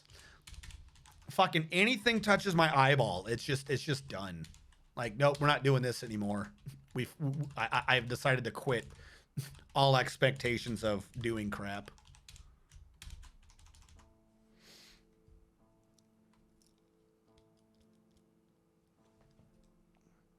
One of my coworkers in the army with a person I was, the only reason I joined the army was I want to throw grenades at people. I mean, that's not entirely like a false thing. Like, I can believe it. Like I said, my thought was not even people in the army all want to go civil affairs. It's that everyone in Patriot wants to go civil affairs, which I always found weird. Because Patriot's like, you're a computer nerd, but maybe you have just loose enough morals that you might be able to go to sleep at night if you just, take out an airplane full of people. Let's be fair. That's kind of something you just have to like maybe accept is how you're defining yourself if you're in Patriot. Realistically, you're just supposed to be looking at missiles, but technically there's always the point where the Air Force could be like, you got him, buddy. You get the plane. Airplane full of people not being like some civilian thing, like 2 or 3, but you get like it's manned as opposed to the idea of, it's missile defense. We're still looking for and taking out airplanes. I don't think we've actually done it in forever, but that's still part of our training. So like there's a mindset of a computer nerd who is technically training and is accepting of the fact that, maybe he's just about to push a button and just tell someone they are no longer doing their job of breathing. And then for some reason, everyone I really know from Patriots like, I'm done murdering people, or I'm done training for the possibility of wrecking someone's life. I've now decided that I want to go do civil affairs. And for what I was joking about earlier, civil affairs is basically, it's that. It's like going around doing things to help out communities and stuff like that, and basically making them like America is kind of what it is. It's supposed to be like the good guys side of the United States Army, the good cop. Like the army is the bad cop, and civil affairs is the good cop of the good cop, bad cop routine. It's literally what it basically is. But if you tie that in, you can win over a lot of people with chocolate. Like, that's not just completely entirely a meme that they always just do in the movies for some reason, particularly if they're like kids and shit like that. If you go to a lot of these, like a lot of people seem to not understand, like completely seriously, like how good we have it. If you were in a country right now watching me, you're in a country that probably has realistically easy access to electricity and the internet and information and like things you want, where that does not exist in a lot of the area of the world. So so you go to these places where they don't have internet or electricity or things like that, and like here's chocolate. Here you go, little kid. That'll win some people over.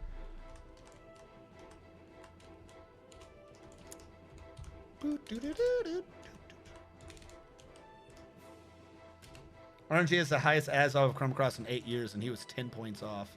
I've never heard of someone perfecting it. It's just true.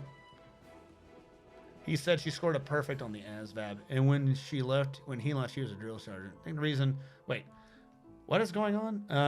Especially not in the Grunt Boys. They love violence of action. I think the reason is that while they are special forces, they aren't part of the surgical knife part of special forces. They see the little combat and really go to dangerous areas.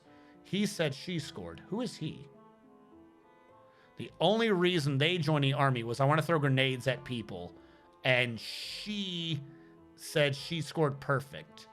Oh, no. Storm, what he's talking about isn't a perfect score. He's talking about the 99. I'm 100%. That's what Cyrilak is saying. His friends said that the person knew scored a perfect. That's what they're talking about as a 99. Technically, you've perfected the ASVAB at a 99. Eating the pear was a bad idea. Oh no. So for anyone who doesn't know, actually, hold on. Let's discuss this.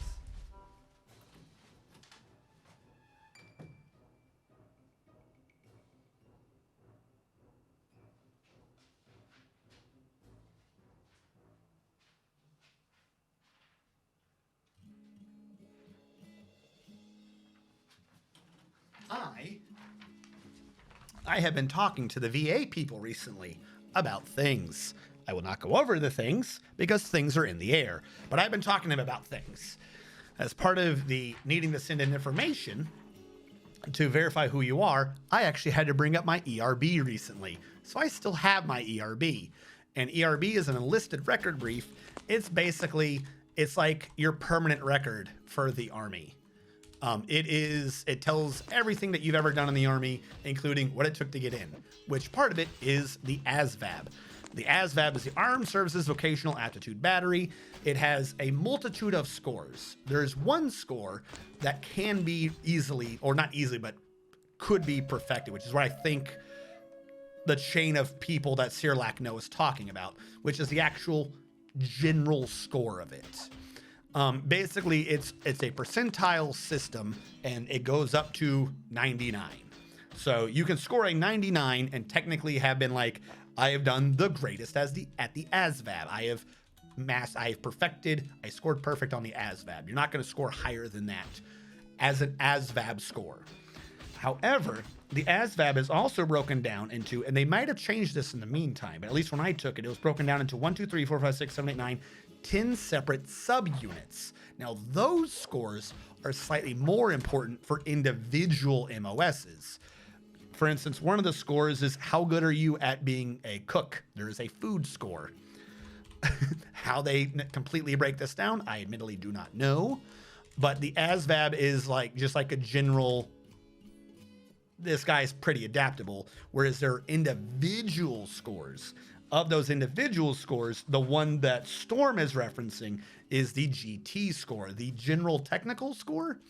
And that one is basically all the advanced equipment in the Army requires higher and higher general technical scores. The Echo, the 14 Echo MOS has a higher general technical score than the 14 Tango score is, which is why there's always headbutting and joking between the Echoes and the Tangos, because they work together hand in hand, but one of their jobs required a higher score. So the Echoes make fun of the Tangos for being dumb, and the Tangos make fun of the Echoes for being lazy pieces of shit who hide in their air-conditioned trucks all day. Yes.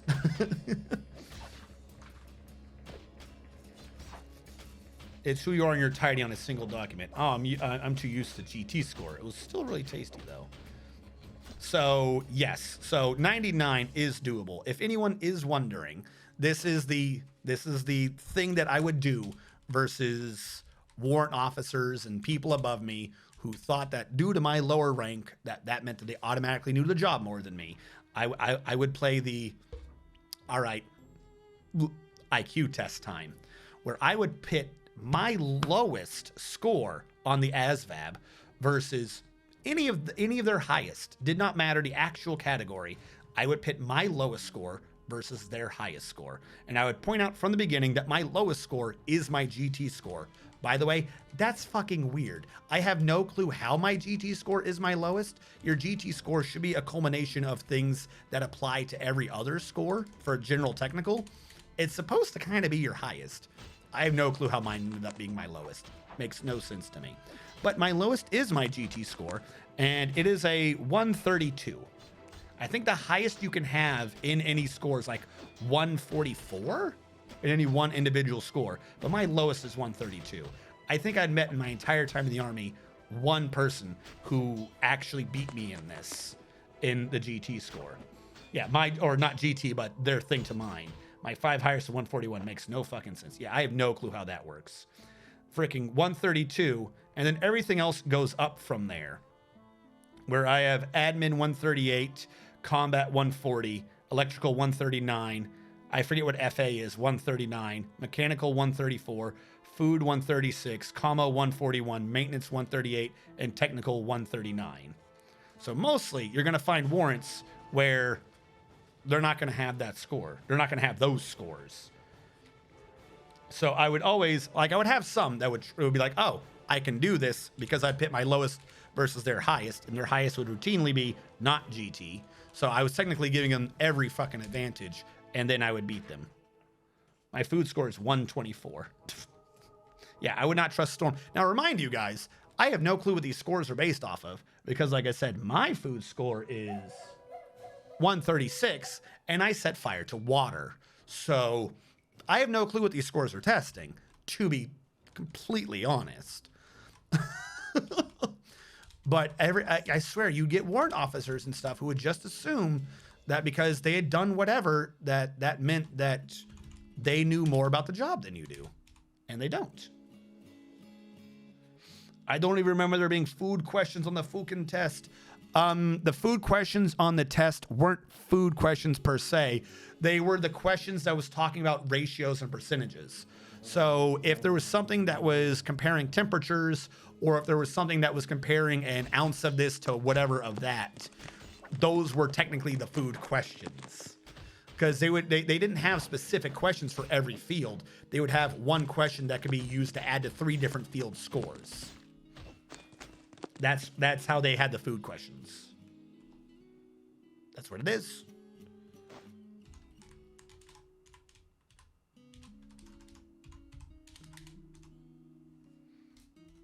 What?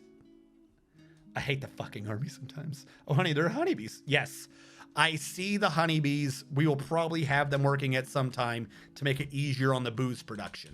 I'm not doing that right now, though. They're probably going to have to be on the surface where we have free grass. I don't think honeybees can be inside, right? Is 90 degrees Celsius 90% of 100 degrees Celsius? No, it most certainly is not. I'm just telling you, those are the questions that they drew from. There's no, because there is nothing that says how much flour do you need to add into 7 pounds of sugar to make a cookie a fireball or whatever. Literally, they drew that type of information essentially from, okay, he understood in this question that this temperature was hotter than this temperature and did this. Ergo, he knows how to turn on an oven. I'm 100% serious. That's how they pulled that information.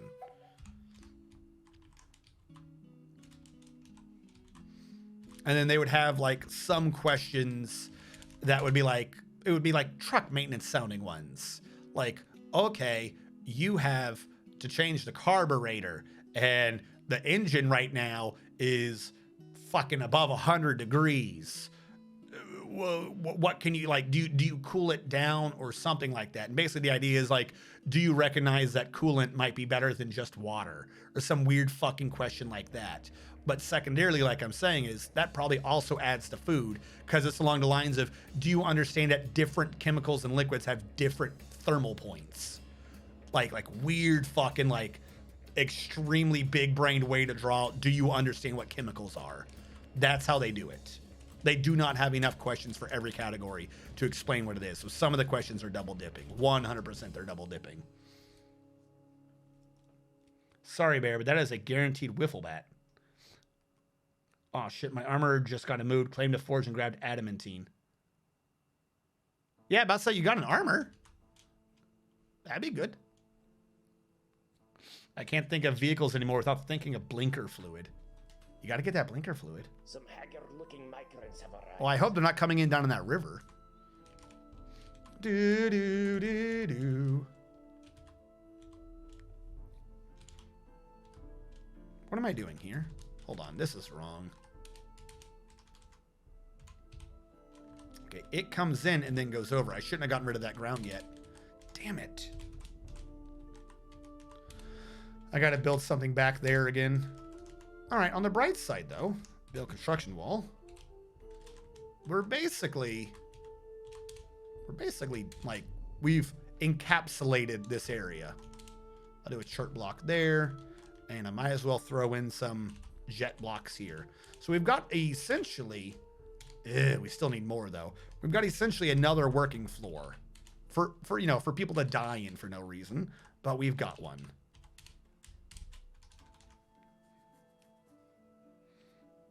All right, up here. Am I an idiot? I made a wood pile? Damn it. I was like, I thought I made weapons. Weapons pile. Bring all the weapons over, please. I'm trying to get them out of the way of the wall. Build door. I think I ordered 2 stone doors earlier, didn't I? Yes. Double door. No, that would have made more sense here. Because up there, you're having to go too far. You're not likely to have someone go weighing around. Whereas over here, maybe that'll happen. No. Cancel these. I need them to be more in the middle. I think this part still had ground, so I shouldn't have to worry about anything. Build construction wall. This is just chert block. We're going to put them more in the middle, not the very end. I don't know what we're going to do with the very end. We'll probably put, like, restraints or something back there for prisoners. Yo, RNG, are you tracking that there's a new map in Ark? Are you talking about the fan one? If you are talking about that fan one, then I think I am tracking it. I am aware of it. But the problem is, I can't get into Ark.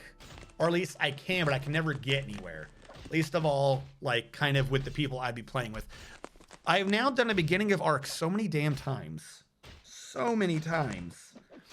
That there's almost kind of no point. But the problem is at no point in any of the times I played with anyone have I been with a group that was either wanted to or mustered together enough to take on a boss. So because of that, you never get any like the earlier end game gear, if that makes sense. Because I know the later maps have even better late game proper gear. Never got to any of that, meaning that a lot of the newer maps don't have the gear to be able to take on their earlier bosses. Like the only boss me and the group of people that I know tried was the first, like the lowest level ice worm boss in Ragnarok, which we got absolutely decimated in. We never even got to the boss. We got slaughtered by the ice worms guarding it. We were like level 80 and we had decent gear, not the greatest because again, we hadn't beaten the boss yet, but the regular bosses weren't really available because it wasn't that type of map. So it's at a point now where it's like, maybe at some point we want to do like the new better maps, but conversely, every time we try to, you're going to die, you stupid idiot. Conversely, every time we try to do that, the Ark people never released a completed map. So we never wanted to really do it. It's damned if you do, damned if you don't. Literally at this point, my only two options are to progress in the game is to start over on the island or the center to progress enough to beat a boss, to beat the boss to get the gear, to then jump to a new map with that character and then take on those maps. Or to jump into whatever the hell the in-game maps were called, jump into part 1, because I do believe that one had a setup to deal with side quests and to cause a progression, even if you haven't done the earlier maps. Progress through that into part 2 and use the gear and experience I have from that to go into probably the new map. Now, the new map is fan-made, so it's probably more balanced, but Ragnarok was also as well. So the issue is that if you look at the difficulty and progression, the meta progression of the maps, there is essentially a tier 1, a tier 2, and a tier 3 of progression of probably needing to have beaten earlier bosses to get it done. And I don't have a character that has tier 1 progression. Like, I've deleted my characters and restarted so many times that I don't have tier 1 progression. And at this point, in order to do anything new, would require me to, at minimum, do tier 1 progression, because none of the maps are based or balanced around anything other than someone who's already done tier 1 progression. So, at this point, that sounds like a neato map, but I don't want to play the center again.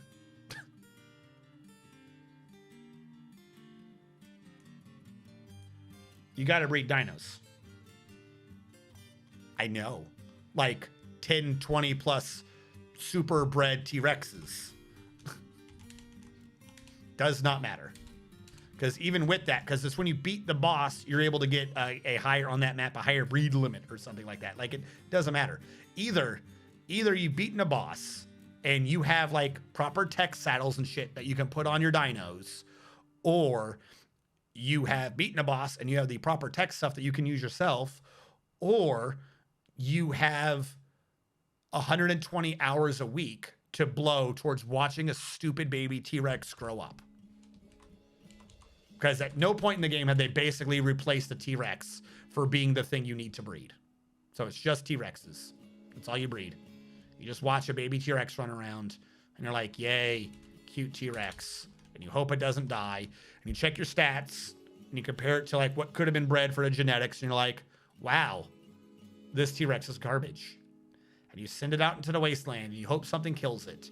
And you tell the two parents, do it again. It's obnoxious.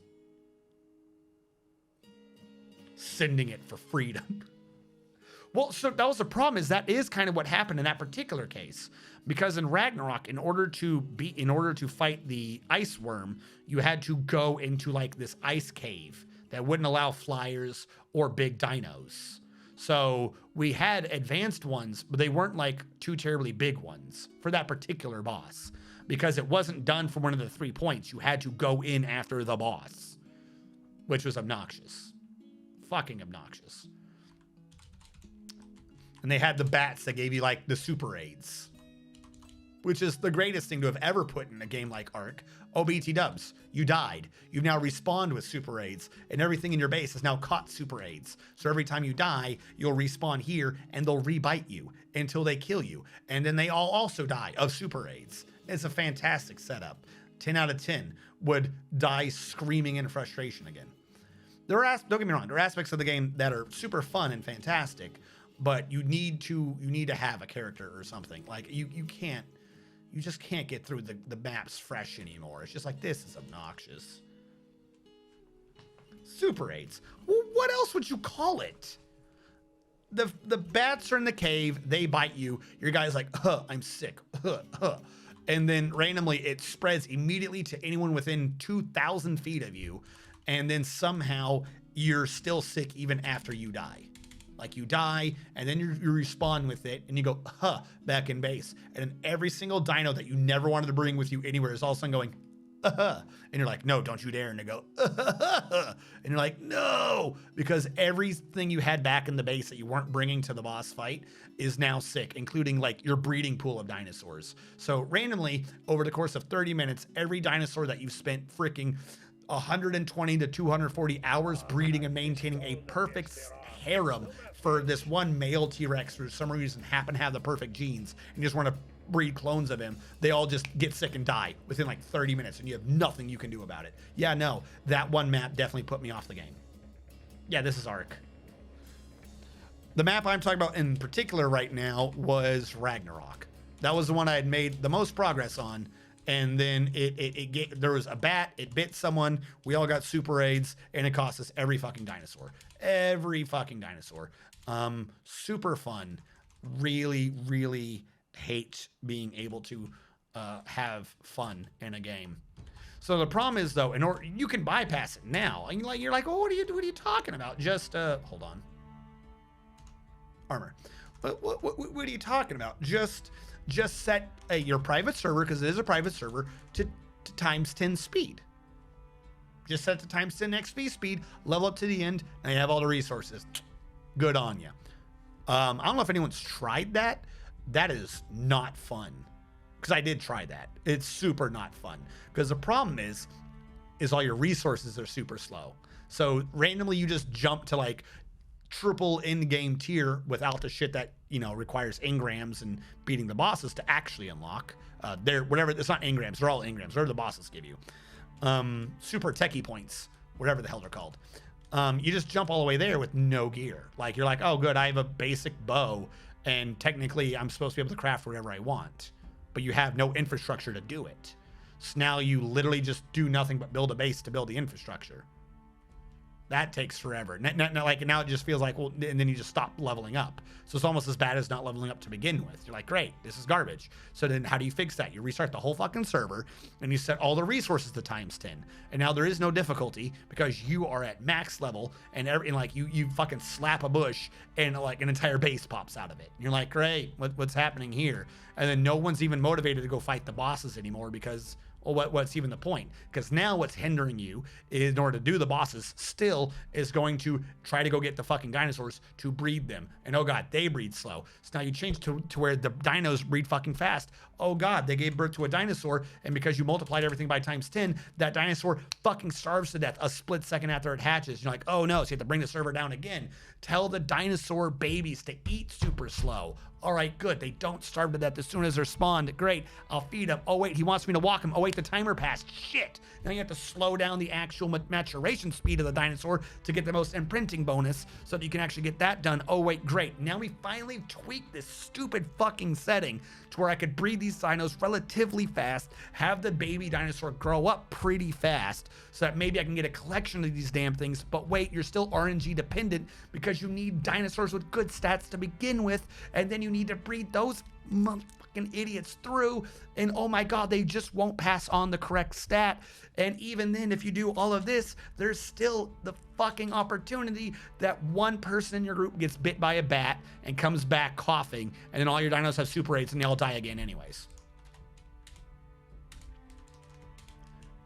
I've had tons of fun in that game. I could have fun in that game. I cannot do that game again. There's only so many times that that game can wipe all your progress in the game before you've lost hope for humanity. There's only so many times where a fucking super virus or something destroys every dinosaur that you've ever done before you just sit there and you stare at it and you go, why are we still here? Are we here just to suffer? So the new map looks good, but I kind of like, I would need to wait for my nostalgia to wipe from my memory playing Ark again for me to play it again. People are trying to fish. Damn it.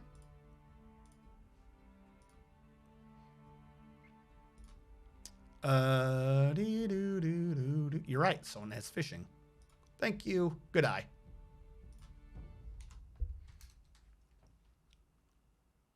The bat was cute though, right? We're due for another siege.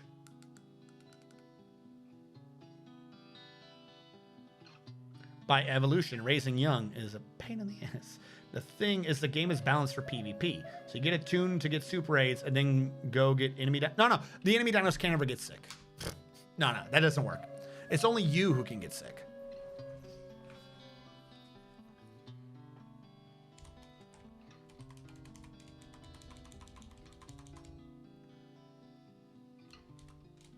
All right, this goes down here. Something is wrong. Here it goes down. Oh, these two. There it is. I'll say something does not feel right. This needed to be a floor. That one's wrong. That one's wrong. That one's fine. All right. Door. I mean, it can only be churred anyways. We have created a little bubble to start moving bedrooms in so that we don't have them outside anymore. Huzzah. Down below, build construction wall.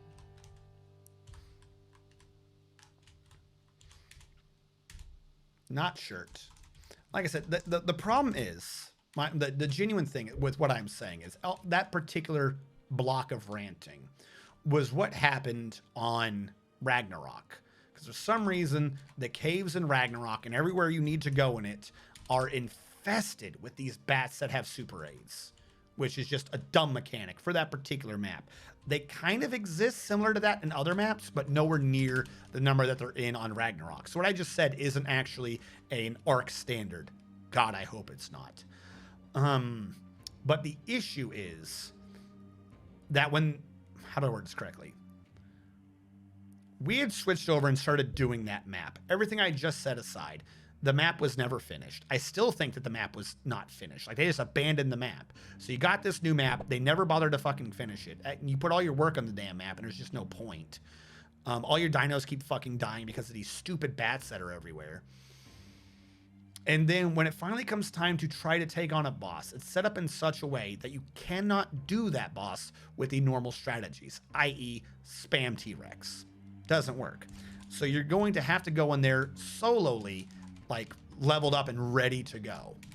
However, the way the difficulty of that particular map is set up is assuming that you have beaten a previous map in order to take on those bosses. Like, you need the personal tech to be able to do that. Man, that's obnoxious. Okay, whatever. This map's not really finished. Bit of a waste of time. We'll bounce from this map. We'll go to Aberration? I think there's a map called Aberration. It's an extremely vertical map where you are on an arc that is like, it's misbehaving. There's radiation and shit everywhere. Now, the gameplay in that is pretty fun. It is. Not gonna lie. But then you realize that the whole difficulty of the map is that there is no map. The bragging point of that map is that there's extreme verticality. And it has the exact same verticality issue that I had with Monster Hunter Rise. The area where it's extremely vertical, the floor is way on the ground and you enter from way up in the air. So it's just a massive empty cavern. It's not really any verticality there. It's not like it's a cave or anything. There's just no verticality. It's down there now. So they have flying creatures, and they have creatures that can climb on walls. whoopee-doo. There's not enough to really make that happen. But then you try to get anywhere in that map, and it turns out that that map's just designed to beat you in the ass. Why is the map doing this? What have I done to you to deserve this? Oh, well, it turns out that that map is also designed with the assumption that you've completed and beaten the bosses in previous maps, because they'd started introducing progression. So, okay, that makes, don't get me wrong, I understand that. Like, hey, you have people who've done your maps, they want something new. You have to be exciting, and they want their new characters. I am not blaming the developers behind Ark for this, to be clear. You have to have beaten the game, beaten the bosses to access those super unique technologies to go anywhere. All right, a bit obnoxious, but cool. I get it. So you can't do that map. You basically can't unless you've done a previous map. All right, map after that. Oh, this is the super in-game map that happens after the previous map. Okay, so the expectation is that you've basically done the previous map. Couldn't do the previous map because that map expected you to do the map previous to that. That map expected you to do map previous to that. So you end up in an issue where you kind of have the same problem that Final Fantasy XIV has for new players, which is you're so far back and in the area of the game that's so dense, because that was originally designed to be the only game, that now you're just expected to quickly progress through it. And that is the issue that I'm having right now with Ark, is that you basically have to muster the will to go do all of Ark. And that is, and like I said, that's not even like a bad thing on the developers. They were creating more content for the people that kept playing it. But now it's at a point where I don't, even though I have played it, I'm physically via a character at the point of, in order to play the game, I'm essentially starting fresh. And I have an account right now with Final Fantasy XIV. As soon as I'm able to log into the effing game, I will play Final Fantasy XIV. But if you told me right now that my entire character was gone and I have to start Final Fantasy XIV from scratch, I would tell you to fuck off and I would never play that game again. And it's not the developer's fault. But there are certain games that you can only really do once. They're fun. They are fun. But with the sheer amount of time invested to get to the end of it, I don't have the fucking patience to do that game again. It's just not going to happen. Like, I'll go back and help anyone. If any one of you guys, especially if I end up streaming any of it, are like, I'm going to start creating a new character, I want to go through these dungeons. Would you do the dungeons with me? For sure. I have no qualms doing all those dungeons again, but I'm not waiting through all that story. It's just not happening. I'm not doing the beginning of Ark. I'm just not. So like I said, maybe there's a shortcut with the last map, part 1 and 2, because they introduced a mechanic to kind of do side quests. Okay. Maybe that will bridge it, to get extra experience in these weird excess gear, because later maps did introduce some unique gear and buildings and stuff you cannot access in earlier maps. So that might make up for it. But at this point, that's a gamble, isn't it? It's like do you want to do this? See, you're fishing. The price of fishing is broken bones. Dwarfing fishing hammer. So at one point I was floating the idea maybe of doing Ark. I basically decided that I'm not going to. If I were to do Ark again, it would definitely be me trying to see what I could do on that part 1 and that part 2 map. Other than that, the only way it would work is if I jumped in, and it wouldn't be on stream. It would be if I jumped into a game where people were already playing. Like, hey, like maybe Storm, if you have like a group or 2 or 4 people on a private server, something like that, I might jump into that game occasionally to be playing it. But even then at that point, it's like, I didn't do any of this. So it's kind of like jumping into a D&D game midway through and everyone's got like their characters' inside jokes. It's like, all right, that's kind of fun. This is an interesting game, but like you're never really getting it all, if that makes sense. So maybe yes, maybe no. Again, everything I've said, if anyone got the implication for what I'm saying that the game is bad, not saying that. I'm saying is the game is long. It's a type of game that you kind of needed to have been playing since the beginning to get the most out of. jumping in on it now, I could see why people might have an issue. I could. Like I said, I think the best way now at this point to jump into the game is to ignore, possibly this works, is to ignore the first 7 maps. I semi-recently, I want to say about 4 months ago, tried doing Ark again with friends.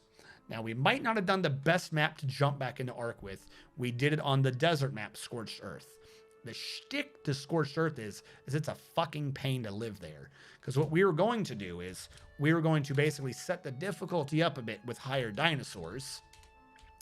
And it already being obnoxiously difficult due to being Scorched Earth. And then what we do is we'd up our experience gain. So we could go faster. We had slightly increased resource generation. We can get to the end game faster, but it wouldn't necessarily feel completely broken just because it's Scorched Earth and it's a fucking pain to live in. We did do a lot. We were doing breeding. We had T-Rex breeding. And then we just kind of got to a point where it was for everyone, where it was like, we knew at some point that we had hit a point where there was nothing to do except basically breed out the T-Rexes. We just had to breed the T-Rexes. Hopefully we get good stats, and then we can go in and maybe take on a boss. None of us wanted to do that. So we just stopped playing. There was no more forward progression other than if you had the T-Rexes. And you needed like 20 T-Rexes with good stats. We had 1 T-Rex with good stats. And we could have probably bred even, like, he had good, not great stats. So it was like, great. And you have to wait for them to breed and sit there and stare at it. And basically what it came down to is at some point, in order for the game to continue, of the 4 of us, 3 of us would have to stop playing for about 10 to 20 hours because there's nothing for them to do, while the 4th player just sat there and bred these T-Rexes. And just that way we had a squad to get going. And no one wanted to do that. There was just like, that doesn't sound entertaining. So we just shut down the server and stopped playing. Now, up to that point, it was entertaining. It was fun. We had a good time. But you keep coming down to that breeding issue of the dinosaurs. And you're just like, wow, I don't want to do this. Because it's just a time sink. And you're right. It's because it's balanced for PvP. You know, like Ark is balanced for PvP. So there's something for everyone else to be doing. If you have someone else on the map, then one of you is breeding. All 3 others are like looking to raid the other players and maybe get free resources and stuff like that. So it's kind of a game that needs conflict. If you don't have that, you're going to run into the breeding issue of, well, you don't have anything to occupy people's time while you're waiting for this stupid timer to count down. And it's just not fun. That part is just not fun. And that's required, especially if you're not starting on the first boss. I think the first boss in the first map, you don't need dinos on. So you can get like in-game gear or the beginning of in-game gear. So if you're not starting on that map, you need the dino strategy. You need to breed up like 20 T-Rexes and just start the boss fight and send them in and hope you win. And if you don't win, you're fucked. You're just completely fucked. If somehow your base gets attacked while the server's running and no one's there to rally the dinos to defend themselves, you're going to lose a critical dinosaur, or they're going to starve to death, or something stupid. So someone has to actively be there while it's breeding. And that's just a fucking mood killer. It's like I said, up to that point, other than that mechanic, it's fun. And if you have people to be playing with, that's not a mechanic that really matters, because it's something that's breeding in the background while you're doing something. But if you're just on a private server by yourselves, you get to a point where there's nothing to do but breeding. And the breeding aspect of the game is just not fun. So it's either put in a lot more time leveling up your characters individually from the beginning of the game, or you run into the breeding issue. And I don't want to jump back to like the first map. I don't want to do it. Like I said, there might be a strategy. I've had it in my head of doing that in-game map. I keep forgetting what it's called, but it has 2 maps. One's called Part 1, one's called Part 2. They're honking huge to take around every biome in the game. You have side quests, you have missions. The maps look fucking gorgeous and amazing. I would probably at some point try that map just to see if progression can be done. That looks like there's shit to do no matter what. The new map, bringing my conversation all the way around, the new map being a fan-made map does look like a neat progression. It looks like a new map, whatever the hell it's called, but it doesn't look like it's part of the same style as those two maps were. So that map can probably only be done if you've got the time and effort to breed up 20 to 30 high genetic T-Rexes, or if you've got a character you play from the beginning of the game. I have neither of which. So I don't think I'd play that map. Genesis. Thank you. Genesis Part 1 and Genesis Part 2. So the new map, I don't think I would ever play. It looks neat, don't get me wrong, but the gameplay doesn't look it to me. Unless I'm thinking of something completely fucking different. And even then, whatever I'm thinking of that's completely different probably isn't as different as might be expected.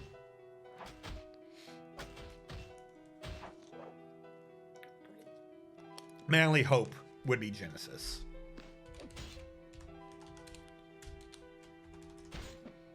And near as I can tell, Genesis was designed for single player. Like that weird robot that talks to you with the weird side quests. That game basically, like that map just screams single player to me. I'm just like, okay. Like a lot of the items they introduce with Genesis are all shit to just get it done single player. Let me put it this way. Half of what I just said doesn't exist in it does not exist in Genesis. There's an item you get in Genesis where it's just it's an automated incubator. You put the egg in, it does the perfect temperature, and from the very beginning, it just tells you what the genetics are of that egg. So you can just click a button and like puree the egg. Be like, oh, nope, that one's gonna suck. Click and just delete the egg from existence. Like they like the developers knew that what I am saying is an issue for anyone coming back to the game or new players. And they introduced it in Genesis. If you're not playing on Genesis, you can't use it. Or you can unlock it in Genesis and then go back to another map and still use it. But you cannot get that unless you are at some point within the map of Genesis.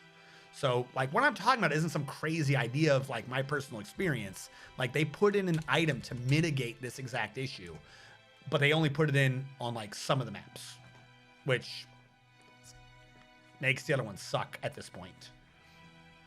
I haven't played Ark since the first day, about a week after release. Yeah. So if you were to do Ark right now, Cyrilak, either you would have to do one of the first maps, you'd have to do Genesis Part 1, and I don't even know which Genesis part introduced that incubator thing. That might be Part 2. You'd have to do Genesis or the first map. I honestly think you would not be able to progress if you did, or no, the first two. For the tiering thing that I'm talking about, the island and the center, I think, are on the same tier of progression. The center was just supposed to be an alternate map. It wasn't supposed to be you beat the other map, so now you can do this one. The problem is they started putting progression into their mapping system. So it's like a fucking pain to get started. That's just that's just my 24 cents worth, though. The game is fun. I'm getting to the point where if I cannot reasonably get to end game, I'm probably not going to be doing the game. Yeah, I got to 10 hours more of taming and went, nope. Yeah, they had an issue with that too. I completely forgot about that. That was what, a year or two ago? Their numbers were so long that they put out an official update to just double the speed of everything. Because people were like, this is too long and no one wants to do this. So they already have the time. Like if you try to catch right now without a private server modifying anything, if you try to catch at normal server maximum level, I think is 150. I think. I could be wrong. Correct me. It might be 120. I just remember it's 1-something-0. Let's say 120 though, for the purpose of making sure that's a reasonable number. We'll say 120. If you try to capture a level 120 T-Rex wild on a regular map, I think it takes you 11 hours. It's like 10 or 11 hours, something like that.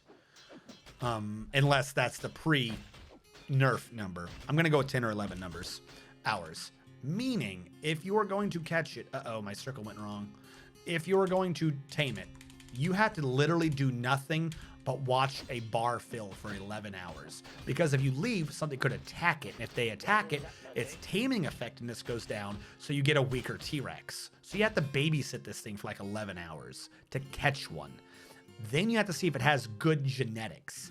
If it does have good genetics, you have to breed it with another one you caught. There's another 11 hours down the drain to get 2 of these things. Then you put them in a room. They have happy fun time, and they pop out an egg that you have to keep at the exact right temperature for about another 10 hours. Then it hatches, and you have a baby who you have to raise through maturation and do certain events to make sure that it imprints on you and thinks you're its mother. That'll probably take about another 8 hours. So to get one dino takes about one better genetic breeding dino, assuming the genetics came out good, takes about 40 hours on a regular server. Like, that's my point.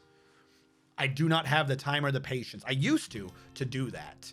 I don't have that time or patience anymore. I do not have the time or patience for breeding this. So on our server, I think we sped up the breeding times and shit by like 45 minutes. By like times 10, and it reduced it to like 45 minutes. So like we had a special thing set up like to incubate this shit like the perfect temperature with air conditioners and everything. And it still took like 45 minutes per T-Rex. And you were just like, oh my fucking Lord, let me die. Let me die. In order to get anywhere, you couldn't even, T-Rexes weren't even the strategy for Scorched Earth. If you wanted to get anywhere, what you had to do was breed a wyvern. We didn't have anything that could do wyverns. Even our T-Rexes, there was like no fucking point. It used to be T-Rexes were the big bad, and for terrestrial creatures, they are the big bad. There are certain areas where you cannot bring a flying creature. So versus all those creatures, T-Rex. But the true big bad, if you want to be big dicking, was a wyvern. Wyverns are a pain in their own right. You can't train them. You can't tame a wyvern. You can't. What you have to do is run in to where there's like 20, 30 like one-shotting wyverns. Some of them shoot instant hit laser beams, by the way. Grab an egg, which automatically aggroes everyone in the region and tells them exactly where you are, and get the fuck out of there. You have to run so far away that they despawn, basically, and then some. And then you can incubate this egg. And when the egg hatches, you can try feeding this baby. But the wyvern won't eat food like everyone else. He'll only eat wyvern milk. So you have to go back to a wild wyvern. It has to be a female. You have to somehow not die to her or her friends, knock her out, and pickpocket her milk from her titties. Like, I'm serious. You have to steal the milk from a wild one, bring that back to the baby, and hopefully you get enough. This baby will be tamed. You have to do that again for a second one. And then and only then can you breed them. But wait, if you breed them, you don't get milk. You can only get milk from wild ones. So for every wyvern, you got to go back and pickpocket some female wyvern's titty pads to get her milk to fucking feed your wyverns. That is like the true big dick and like strongest thing to do is if you have a crew of wyverns walking around doing shit for you. But they're so much worse. They're so much worse to get anything done. And because they're so strong, anything you bring, you're basically risking just auto dying. So you go back to the whole super AIDS thing. Like that Scorched Earth didn't have super AIDS bats. But if you want to get anywhere, you have to do blocks I don't have. You have to do wyvern taming, which, as I've discussed, is a massive pain in its own right. You don't have 40 hours for dino sex? I would literally rather do nothing than try to do that. Fuck that. Uteranius is kind of king now. Same with the Gigantosaurus. No. Don't be saying Uteranius. Uteranius is bitch. Uteranius is bitch mode. Uteranius, for what I'm saying, chat, if you don't know, T-Rex, highest stats. Highest strength, highest health, highest modifiers. T-Rex, big digging. A Uteranius, which, if it's who I'm thinking of, I always call Screamy Boy. A Uteranius has an ability to let loose a roar. Roar! And what his roar does is, for a period of time, all of your other dinos that heard it get a buff to their stats. So you want to bring a couple of Uteraniuses to toggle off them screaming. This is leading into like Wrath of the Righteous math here. Because this got introduced, I think starting around Scorched Earth, this is now kind of part of the meta for fighting the bosses, that you have Uteranius screeching to give you the bonus. So the bosses are their numbers are based around this. So like think about that. Like I said, this is like Wrath of the Righteous math here. They've set their bosses up assuming that you're going to have top genetics and a top genetic Uteranius to scream to raise everyone's numbers up 30% more. Like that's the bog standard of the number. It's like T-Rex is still stronger. You're not wanting to just bring Uteranius, but they're the ones that give the buff to make the T-Rex be able to do things now. So everything I just said, do that for 20 T-Rexes, and then realize that technically I forgot that you also have to bring in the 2 Bard dinos. So do it again with a completely different set. Like if you get a good genetic T-Rex and another opposite gender good genetic T-Rex, well, you can breed them, and you've removed the chance of you having bad genetics. But when you're doing it off the wild ones, you got to keep catching, trying to breed together. Because you could breed like up to 60 dinos plus, and if they're not getting the right genetics, you're getting screwed. Because what it is when it does genetics, it just does mom or dad. And it just does, it's not 50-50, but for the sake of this, we're going to say 50-50. It just chooses one at random for every stat. So you're hoping to eventually breed one with a perfect stat of either gender to breed them so all their babies have the perfect stats. So you could, it's not like you're not breeding 20 times. If you thought that I meant you were breeding 20 times, fuck no, you're breeding 120 times. You're hoping to get 20 with perfect stats. It gets faster the more perfect stats you have on one dino, but you have to do it for each gender. Otherwise, it's not working. So no, you're hoping to end with 20 perfect stats. Then separated from that, you have to do another cycle from wild again of Uteraniuses to get 2 or 3, because one of them can't just keep roaring repeatedly. I don't remember if it's a stamina issue or whatever, but you want like 2 or 3 to rotate off who's done the roar to get the timing down right. So do the whole cycle over again, but this time you only need to get 3 with perfect stats.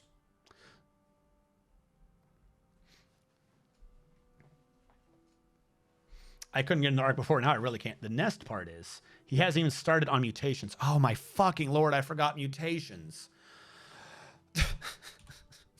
I completely forgot about the mutations. All right, hold on. We're going to start making beds. Because we're moving that in to be our new barracks. We can get rid of some of the old ones, and I think we have some excess ones, but I don't think we have too many excess ones. So where is Carpenter Boy? Carpenter Boy. Where are you? You should be right here. You are here. Now, separate from everything else I've just said, because that was all the beginning tier of the bullshittery on the math. When a baby is born, it can get a random mutation, which is it'll pick one stat that the baby has, and it'll mutate that stat and give it a +2 to that stat base, which over the levels multiplies to a big difference. A baby can only have 40 mutations, I think. It's either 20 or 40. So not only do you have to breed them perfect, you want to breed them and them get a random mutation, which is, they don't always get a random mutation. And that random mutation needs to be on the right stat. Now, those random mutations breed through. If their daddy has a random mutation of strength, that's going to breed to the baby. The baby's got a random mutation in strength now. So you could breed it all the way up to perfect, and you're still needing to get about 40 more. Did I roll the nat 20 to get a mutation? And did I roll the nat 6 that is on the stat I care about? So that 120 breedings was just for perfect genetics. You still have to breed randomly that of those perfect genetics, you also have perfectly allocated that you do not get to choose 40 random mutations. Now, luckily, it does add up. If you get one that finally has the mutation where you want, just use him for breeding, and the next one will have that, and then also randomly might occasionally get a new random mutation, and hopefully that new one's in the stat you want. You can't breed out a mutation. They have a maximum amount of mutations. So if you have one that bred wrong, might as well throw that baby in the river. You don't care. So it's Pokemon breeding yeah, no, that's my problem. Like, if you could do it yourself, I would have less of an issue now getting into Arc. Like I said, the first couple of maps, this strategy helped you. Don't get me wrong, but you did not need it with the first couple of bosses. And with them, you got super in-game equipment, so you could just laser beam the next bosses down. You could just do that. You didn't need the dinos from the beginning. They helped. You didn't have to perfect the dinos. But now all the new maps assume that you've done the past maps, because they have a feature to take you and a bunch of your dinosaurs and copy and paste them into a new map. So all the new maps are assuming from the beginning that you have this character that's maxed with perfect dinos. So that's my issue, is you can't start a new map now and assume you're going to beat that map's first boss. Because you go into that boss and it's like, where's your 20 perfect T-Rexes with the perfect mutations, the 3 perfect Uteraniuses with their perfect mutations, and occasionally you need 2 or 3 perfect, I always call them Edward Scissorhands. There's this weird bear that has really sharp fingers, good for gathering. But the big thing is, if he ever kills a bug, he gets like a redonkulous boost that makes him like the highest DPS in the game. So versus some things like the Spider Queen, if you bring in this weird furry bear dino, it's actually required that he be there because he kills the bugs and suddenly he's the DPS and the T-Rexes are just there to be the tanks. In addition to all of this, remember, you had to have spent tons of time doing resources so that you had like the perfect sniper rifle with the great damage, and you've upped all your stats, because remember, you're statting up during all this too. You have to have the perfect best gear. This is actually easier than breeding, but I'm just saying that it is in the game and you have to be doing that at the same time. So there is a point where it's fun, but then you throw in the breeding. Then you throw in the insane breeding requirements that the later maps require to do their bosses, and you're just like, I don't have time for this. I don't fucking have the time for this. Like I said, sped up times 10 was still 45 minutes per dino. And by the way, when any animals have bred, for like 3 times the like whatever the time it takes for the baby to hatch, times 3 that's how long it takes for those dinos to breed again. So like you can't just spam breeding. Like, it's not 45 minutes and you put down a new egg. No. It's 45 minutes and then you have to wait 2 hours to have a chance for another T-Rex to maybe get born. Like, they have so much shit in the breeding timers. And I'm like, this is ridiculous. None of this makes sense.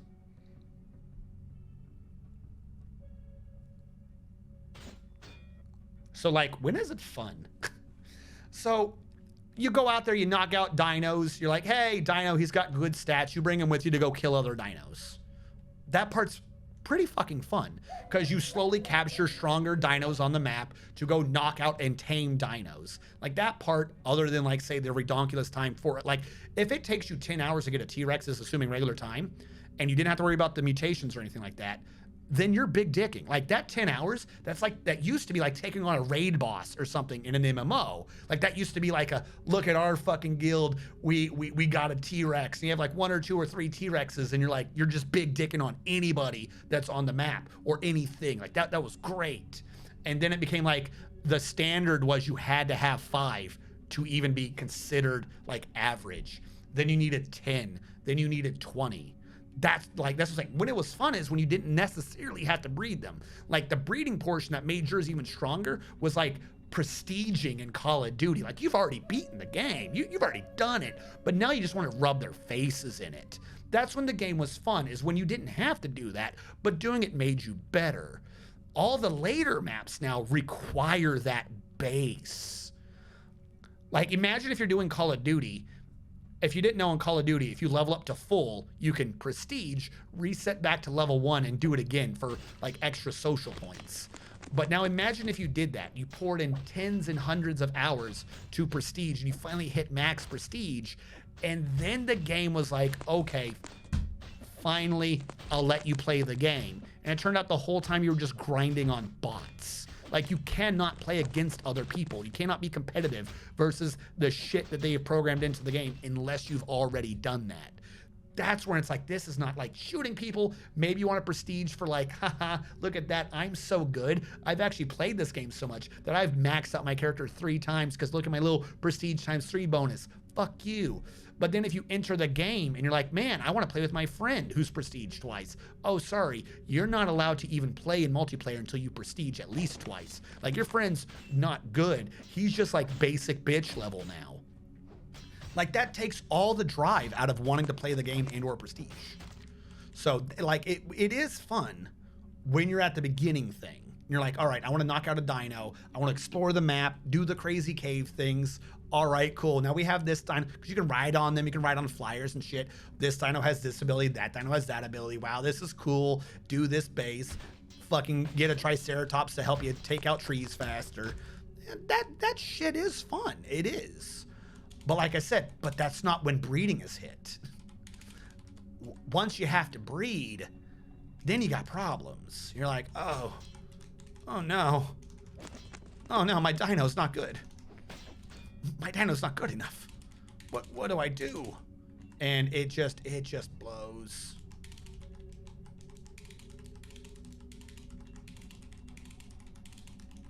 But like I said, they appear to have put in shit in Genesis to mitigate this, because so many people had that issue. But now again, as is the point of this conversation, they put in a new map that doesn't appear to be like Genesis. It's back to like the old school system. I am not feeling that map. It looks nice though. This is not shirt. This is off of Jet.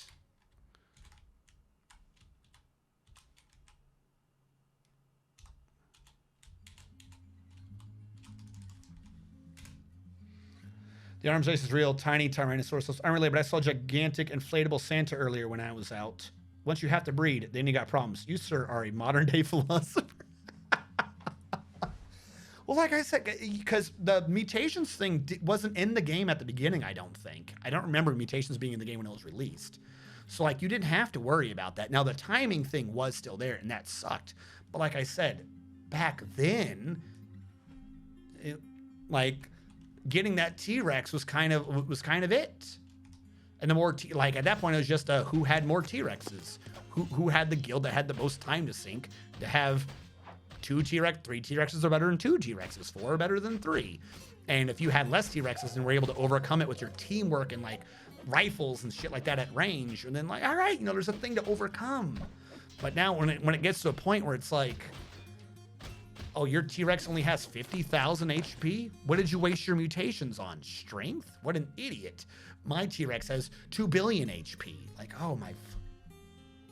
Like, at that point, you're not even going to do enough damage with a gun. Like, at that point, you're no longer in the game. The T-Rex is the thing doing it. And yeah, it just basically becomes Pokemon. Who brought the biggest group of giant T-Rexes with a screaming Uteranius in the background? Maybe Edward Scissorhands. And technically not really necessary, but ish. Lymantrias? They're this weird butterfly thing from Scorched Earth. It flies around, it can't attack, but it farts everywhere. And it just gives all the dinos like a major stamina debuff. If you have someone that can fly on a butterfly without getting killed and can like time the little fart cloud correctly, you can actually win a bunch of shit. But even with that, like, maybe you could try to outbalance something that just has perfect genetics. Like, literally, it went from a game about surviving with dinosaurs and stuff like that, and it became a game about who has the biggest Chad chin. Dig channel, why are you not working right? Why are you not working right? Is caps lock on? Oh, it's because it's channel, I'm not building. Oh my god, I'm so fried. No, it's still not working. There we go. There's Nif Nif. Yes, Theriznosaur. I call him There's Nif Nif sometimes. It was too tall to fit under the awning thing in front of the building, so it took up a whole parking spot. You better be nice to the wacky arm, inflatable, weaving arm tube man. I think that's what they're called. I always forget what it's called. You better be nice to him, because he's nice to you. Santa knows when you're sleeping. He knows when you're awake. He's gonna rob you. But yeah, no, that's Ark, by the way. If any of you are interested, contact me. We'll set up a server, and I won't play it. but I will probably record you guys dying. Like I said, there is a point to the game where it is fun. What I'm talking about is like the super end game, what's required to progress in the new maps. That's the part where it's like, you've lost me. And it's the same thing with Final Fantasy XIV. It is fun, and it's a bit of a blast to go through the first time.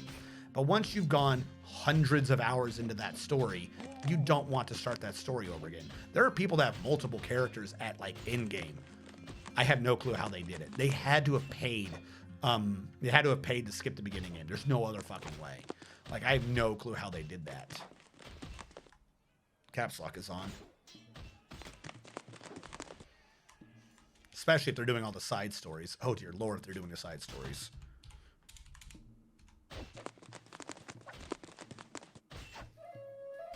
Tyrantrum. Some explodes. Maybe an Ursa ring and Mega Butterfree. You know, that reminds me, there's a game that has a Santa outfit that's labeled as Reverse Burglar outfit. Reverse Burglar. So yeah, there's that.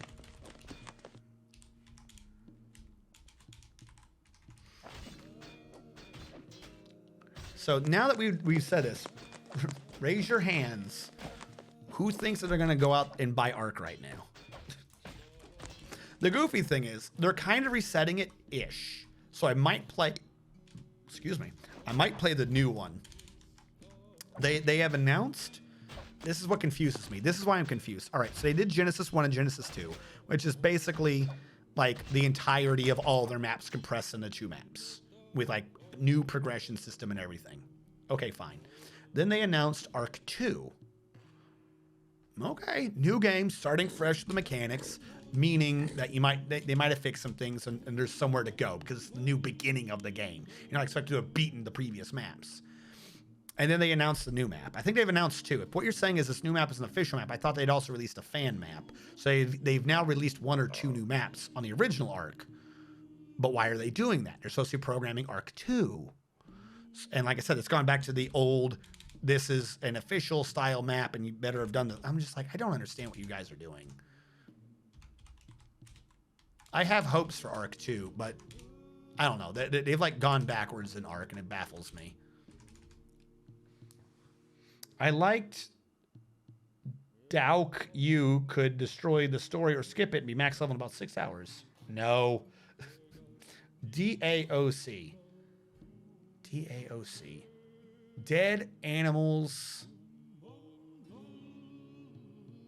Orphis Couch. Dead Animals Orphis Couch. Dark Age of Camelot. Oh, I was so close. So close. Now, I'll just stick to the MMO I'm playing where I have to get a 1 in 10,000 chance to drop from an in-game boss 8 times to get a chance to get a new thing to do it all again. There you go.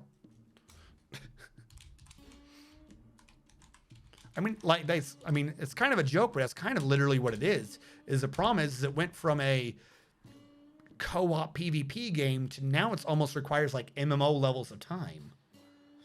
And it's like, oh, that's crazy. Also, you can. Oh, by the way, you can't play on any public server. Sorry, I don't think I pointed that out.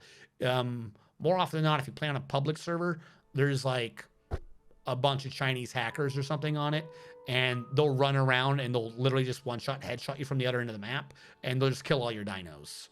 So the aspect of it to actually be entertained, where you have to be playing against other players maybe while someone's breeding it, you can't do that because 9 out of 10, it's going to be a hacker over there because they couldn't seem to ever get rid of them, and they're just going to kill you. So yeah, there's that too. I nearly forgot to point in the fact that you can't actually play the game. Sorry, I forgot about that important aspect.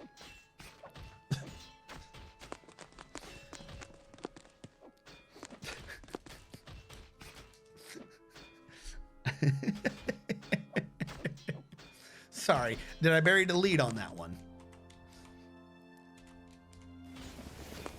So much water over here. I don't even know if my guys know how to get down there and back to get the shit that's down here. There's some stones.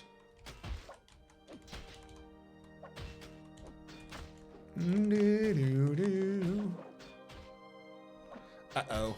This one never got done with humanity. Problem is... Hold on. Remove this. Barbaderp is haunting us. Barbaderp, why are you haunting us? Barbaderp, what did I tell you about haunting us? I absolutely will not stand for it. Craftsdorf can fix this. 3.5 on the recording. Craftsdorf, engrave a memorial to Barbaderp the Ghost.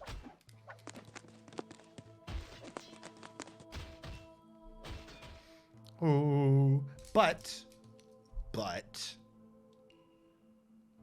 there are some neato games coming out that we saw at the Game Awards. If we're gonna turn the conversation to nicer pastures, there are some neato games that were at the Game Awards that I'm waiting to come out, and we're gonna have fun with those games, and we're gonna do amazing, like Final Fantasy VII Remake on the PC, because I don't have a PlayStation. There were other ones, but I'm gonna tell you the truth. That's the one I just keep coming back to. Have any of you done Final Fantasy VII Remake, like, at all? I realize it's gonna be on the consoles, but has anyone done that?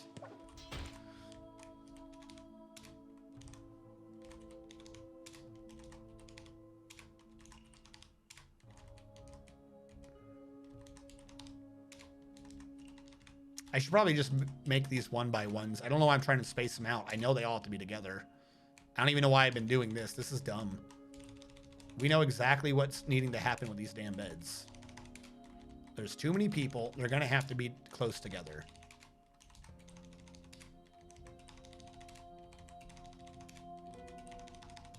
Now, that is a free bed. 1, 2, 3, 4, 5, 6, 7, 8, 9, 10. 10 bed slots have opened up. I can start deleting. 1, 2, 3, 4, 5, 6, 7, 8, 9, 10. Now you're homeless. Nah, I'd rather just replay OG Final Fantasy VII. You know what? I cannot blame you on that.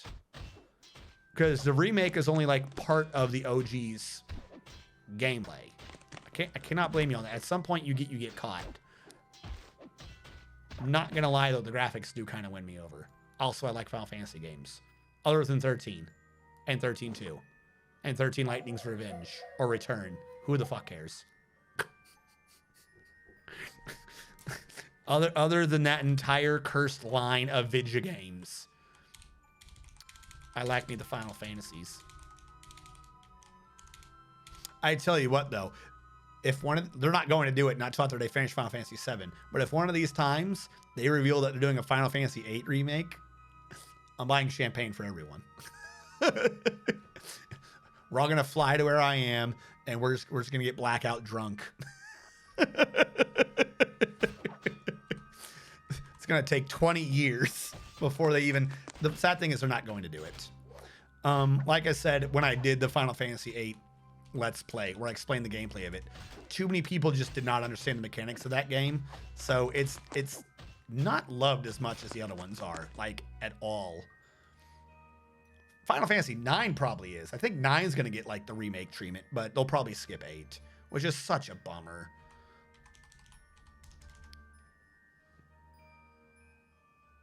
You buying? I'm game. What remake? Final Fantasy VII remake. Final Fantasy VII, whatever the hell it's called, the remake version with the good graphics is coming to PC. Admittedly, it is going to be on Epic Game Store. I don't know if that's a permanent decision or just a temporary thing.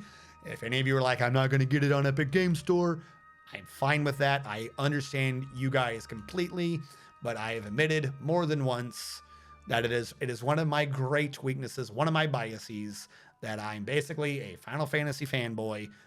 I will bend my morals just to play it earlier on Epic Games Store. You don't have to do it. I'm not expecting you to, but I will. This is my shortcoming, and it's one that I have recognized. Epic pays devs better than Steam. Doesn't matter. The devs don't do anything, and Epic refuses to revolutionize their store. Before you try having this argument, remember 2 years ago I was on your side of this argument. Don't try to have this argument with me without remembering that I was on your side 2 years ago, Nothing came of it.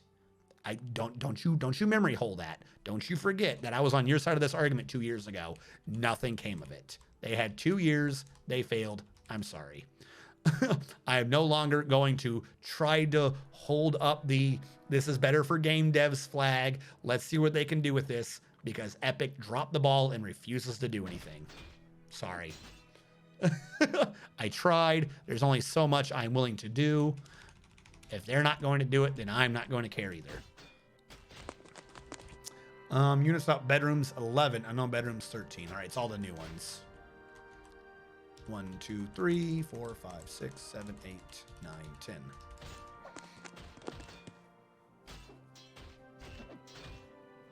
So remember when someone was talking about modding the Final Fantasy VII remake where Cloud has his old PS1 mod, while everyone else is the same? I think you can just do that in the game now, actually.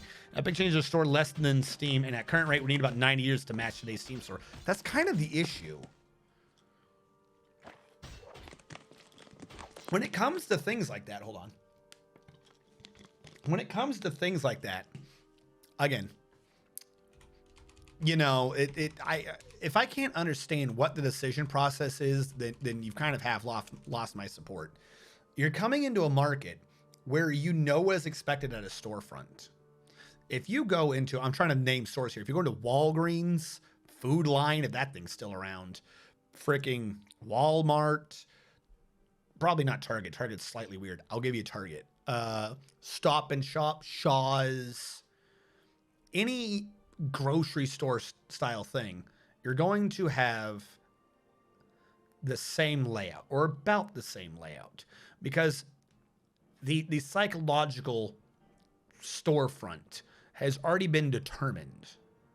Like there's a reason why you're always going to find bread at the opposite side from where the door is. Not bread and milk and things like that.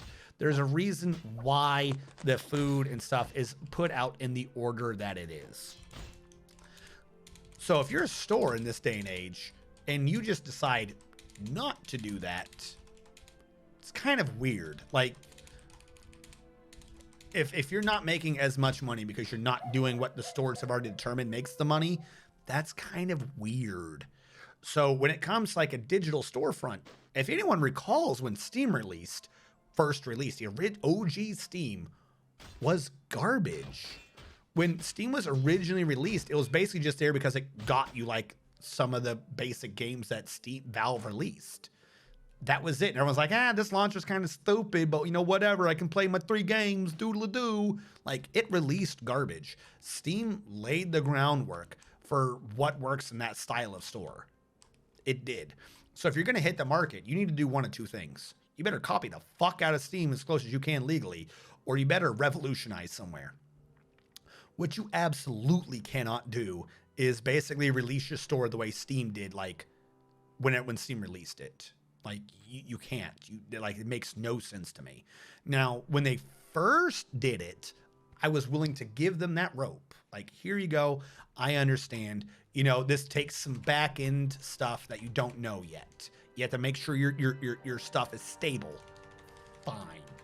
2 years on, you haven't made any progress in that. You're not trying. Soon as it became apparent that they're not trying, then neither am I. I'm not trying to help them out if they're not trying to help themselves out. I'm not doing that.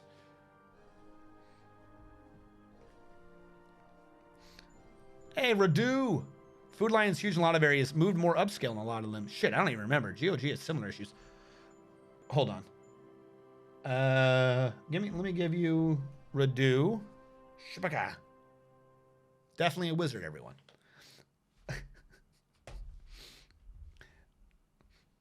So here's the thing with GOG. Now, that's what they have. So GOG has a niche, which does separate them from Steam. And this is basically what you need. You need like, what are you revolutionizing? What makes you different? GOG's thing is that they are a storefront, but they're not a DRM. If you get a game through GOG, you have the game. Like, if GOG shuts down, whatever you download or whatever, it still works. Like, you have a code. It doesn't come with a DRM built in. Steam kind of by itself is a soft DRM. So GOG can slightly afford to not be like Steam because you do not need GOG. You're like you're using, if I remember correctly, if you do something through GOG, you just have like, you download from them the install file and stuff, right? Am I crazy?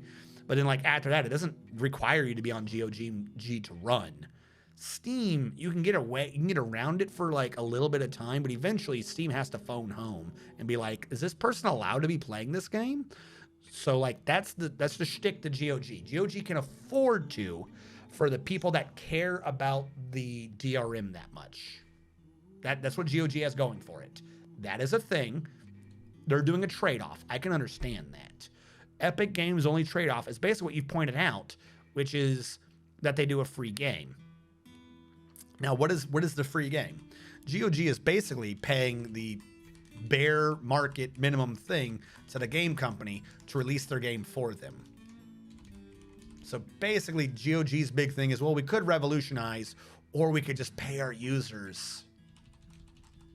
Like, that does not bode well.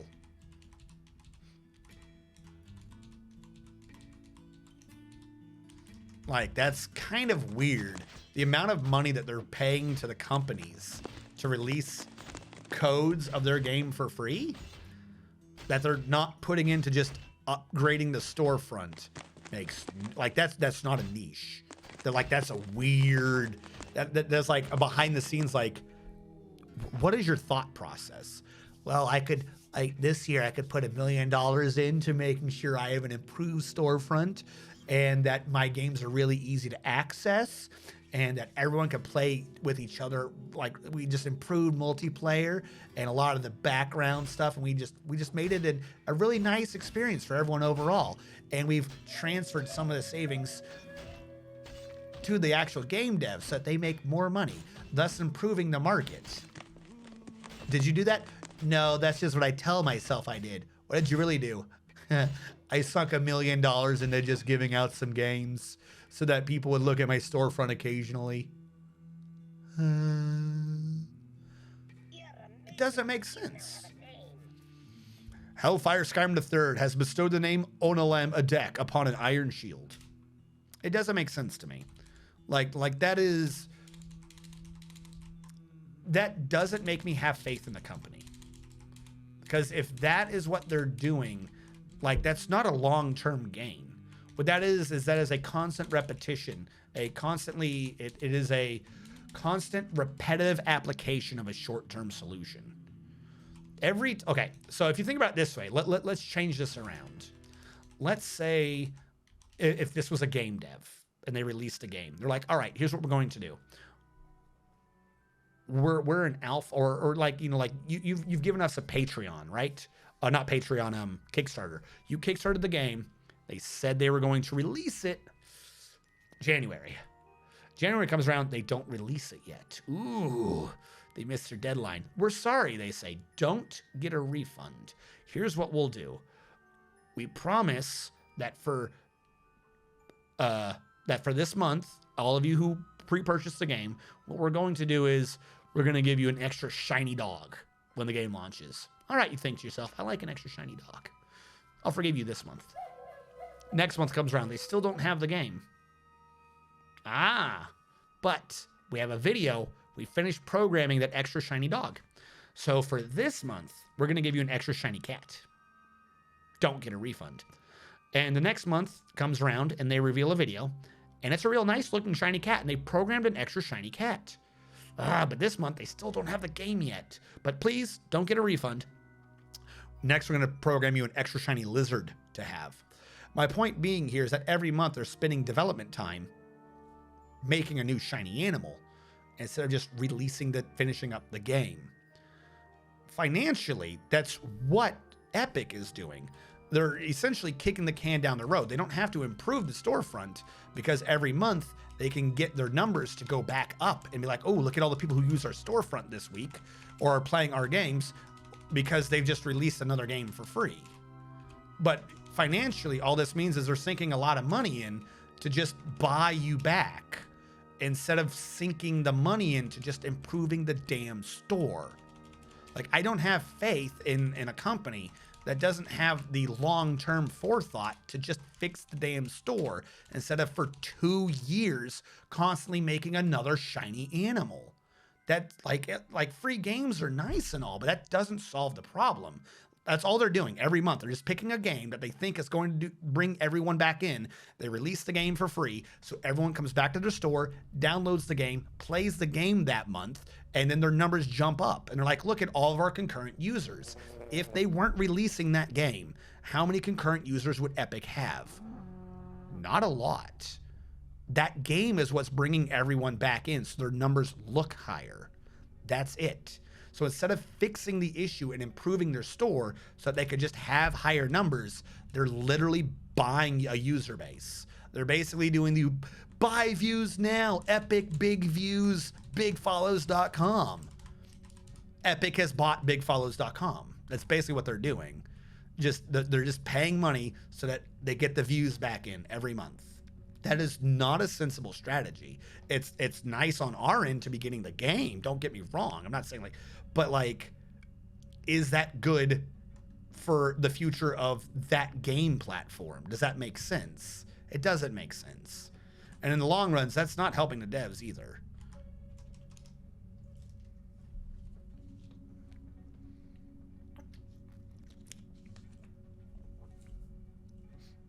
So GOG has different issues. Their Galaxy 2.0 is honestly rocking. Their problem is that they won't sell something that won't DRM free. Yeah, like I said, they have a niche. They have issues, but logically, I can see the niche. Like, I cannot blame them for that.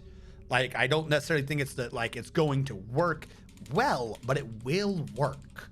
There are people who absolutely despise DRM. That's who they're marketing to. I can see the logic there. If I can see the logic, even if I agree with how effective you think it's going to be, I can follow that. I can't see the logic in Epic sinking money every month into the free game system. I cannot see the logic in that. Just upgrade your store.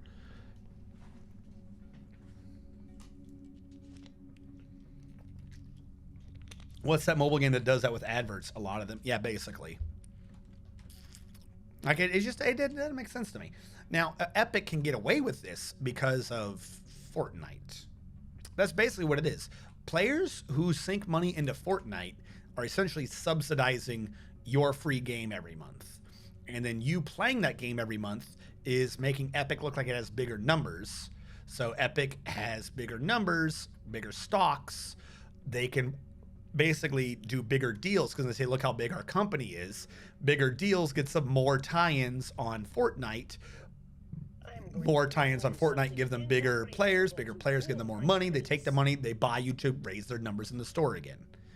Essentially, the Epic Game Store, if my logic here is correct, the Epic Game Store is almost a player-based laundering scheme so that they can claim to have higher numbers so that they could probably get better deals for doing Fortnite tie-ins so that they can make money off of Fortnite. So Epic Game Store doesn't even care about their game store. Epic Games doesn't care about the game store. They're only using that to drag everyone in once a month with that free game so that their player base looks higher so that they can have bigger representation in the stocks and the companies and stuff for doing not merger deals, but you know what I'm talking about, those style of deals, tie-ins and stuff like that. That's what they're doing. That's why there's no point in upgrading it. There's no such thing as an Epic Game Store. There's an Epic laundering store. And you're what's being laundered. It's fine, don't get me wrong. I'm not saying don't play the games, don't ever get their games. If you were someone who is wanting the games, like I said, when they release Final Fantasy VII, I'm going to be getting on it. But that does mean that I have been laundered. They are claiming that I am not a Steam user at that point. They are claiming I'm an Epic game user. Domine wants to be in the military. Domine.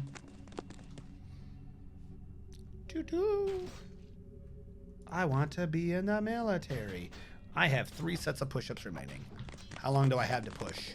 3 in-game days. Better start tucking the shirt in. Better start tucking in now. By the way, how's my booze and stuff doing? We're actually doing pretty good. We have 900 seeds. Isn't there Maximum seed amount? I want to lower that. We don't need to be keeping track of that many damn seeds. Stonks.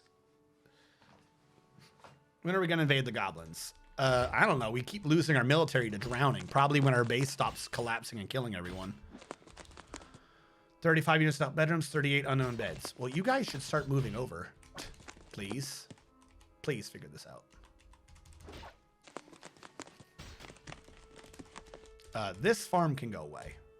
I don't want you anymore. You are doing plump helmets, though. That is above. You are below. Build, plot, 2, 3, 4. Yeah, we'll do that there. I know this needs to be scooted over because of what we had set up. It'd probably make more sense down there now that I think about it. Build, plot, 2, 3, 4. Because you are a below ground. Plot 2, 3, 4. See how well that works. I'm just nervous because of the giant hole of death.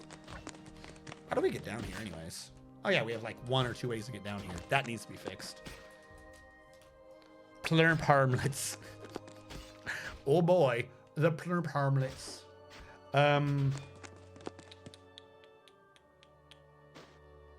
Oh shit. My freaking fragged brain.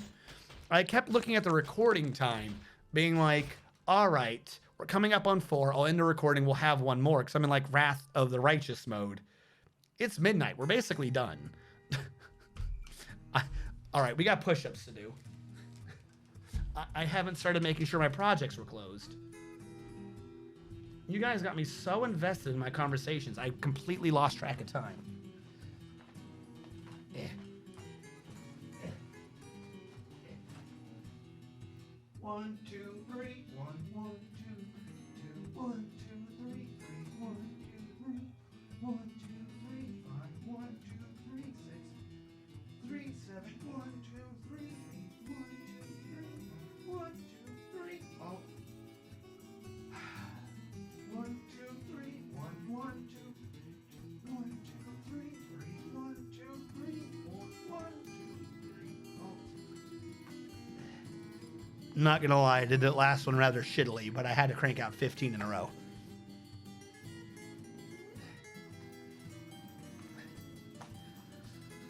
Because we had 5 left over from the beginning of the stream from last week. So technically I've been 1 behind the entire game.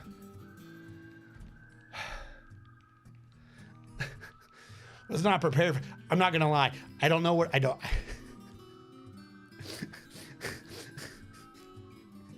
Oh my God. I didn't think it would do that. My body is so used to doing 10 right now. I stopped for a second. I did that 11th one. Both my arms went nope. My chest went nope. Holy shit. I'm not even joking. That hit me way harder than I thought it would. Don't know why. Do 10. It's okay. Maybe slightly out of breath. Do it to get, like the angle and shit like that. That 11th one, everything about it was like, no. We've made this deal. You get 10 at a time and you get to, keep your composure for stream. How dare you ask for 1 more? Holy shit. I did that 11th one. I was like, oh no, got to reach deep down and get those fucking reps out. All right. We were supposed to have been cleaning up the past couple of minutes. I did not notice this. Luckily, we're basically kind of done. We need to do this, but the wall is done. So I consider that a success. Up here, we finished this. Other than beds, that's basically done. We can get more beds done next time. Then I can catch my breath. Pretend I have any composure or dignity. I think we're actually basically pretty much good. Most of our projects were essentially done or were very close to done anyways. Like these beds will sort themselves out. So I don't think we need to go any further than this. Yeah, like I know this is slightly abrupt, but not to schedule. I just lost track of time and then destroyed my lungs. So here's what we're going to do. I'm going to see if there's anyone on that we know. Oh, I should have told the Dwarf Fortress is saving in the background. You just have to take my word for it. Save game. There we go. Saving game. Who's supported today? For new subscribers, CJ, the Insane Gifter, definitely. He gifted out a lot of these damn things. How many did he gift out? He gifted out like 7, I think. Some crazy amount. Frozen Tear, Dayspass 76, Arxis, Mountain Home, CJ, the Insane Gifter, Barbaderp. This ad supports Twitch 1, Hekios 888, and I missed the last one. Eldrish. Obviously, it's Eldrish. For subscribing. The new followers. Broke as a Joke, Gosh Dosh Gaming. I don't remember that follower. Gosh Josh Gaming? Did he follow between streams? 2 days ago. All right, good on you, Gosh Dosh Gaming. I don't remember this. Or I wasn't streaming 2 days ago. Miadyoger, Nixumia, NYCG for life. I forget where I recognize that name from. And Revolver Sauce a lot. Maxwell Sals with 95 bits. But most importantly, as usual,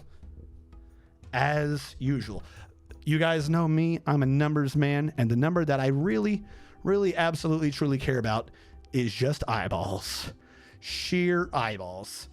You guys that were watching the whole stream, like genuinely helping the stream grow, you know, making it have a better presence, possibly showing up on like front pages and stuff like that.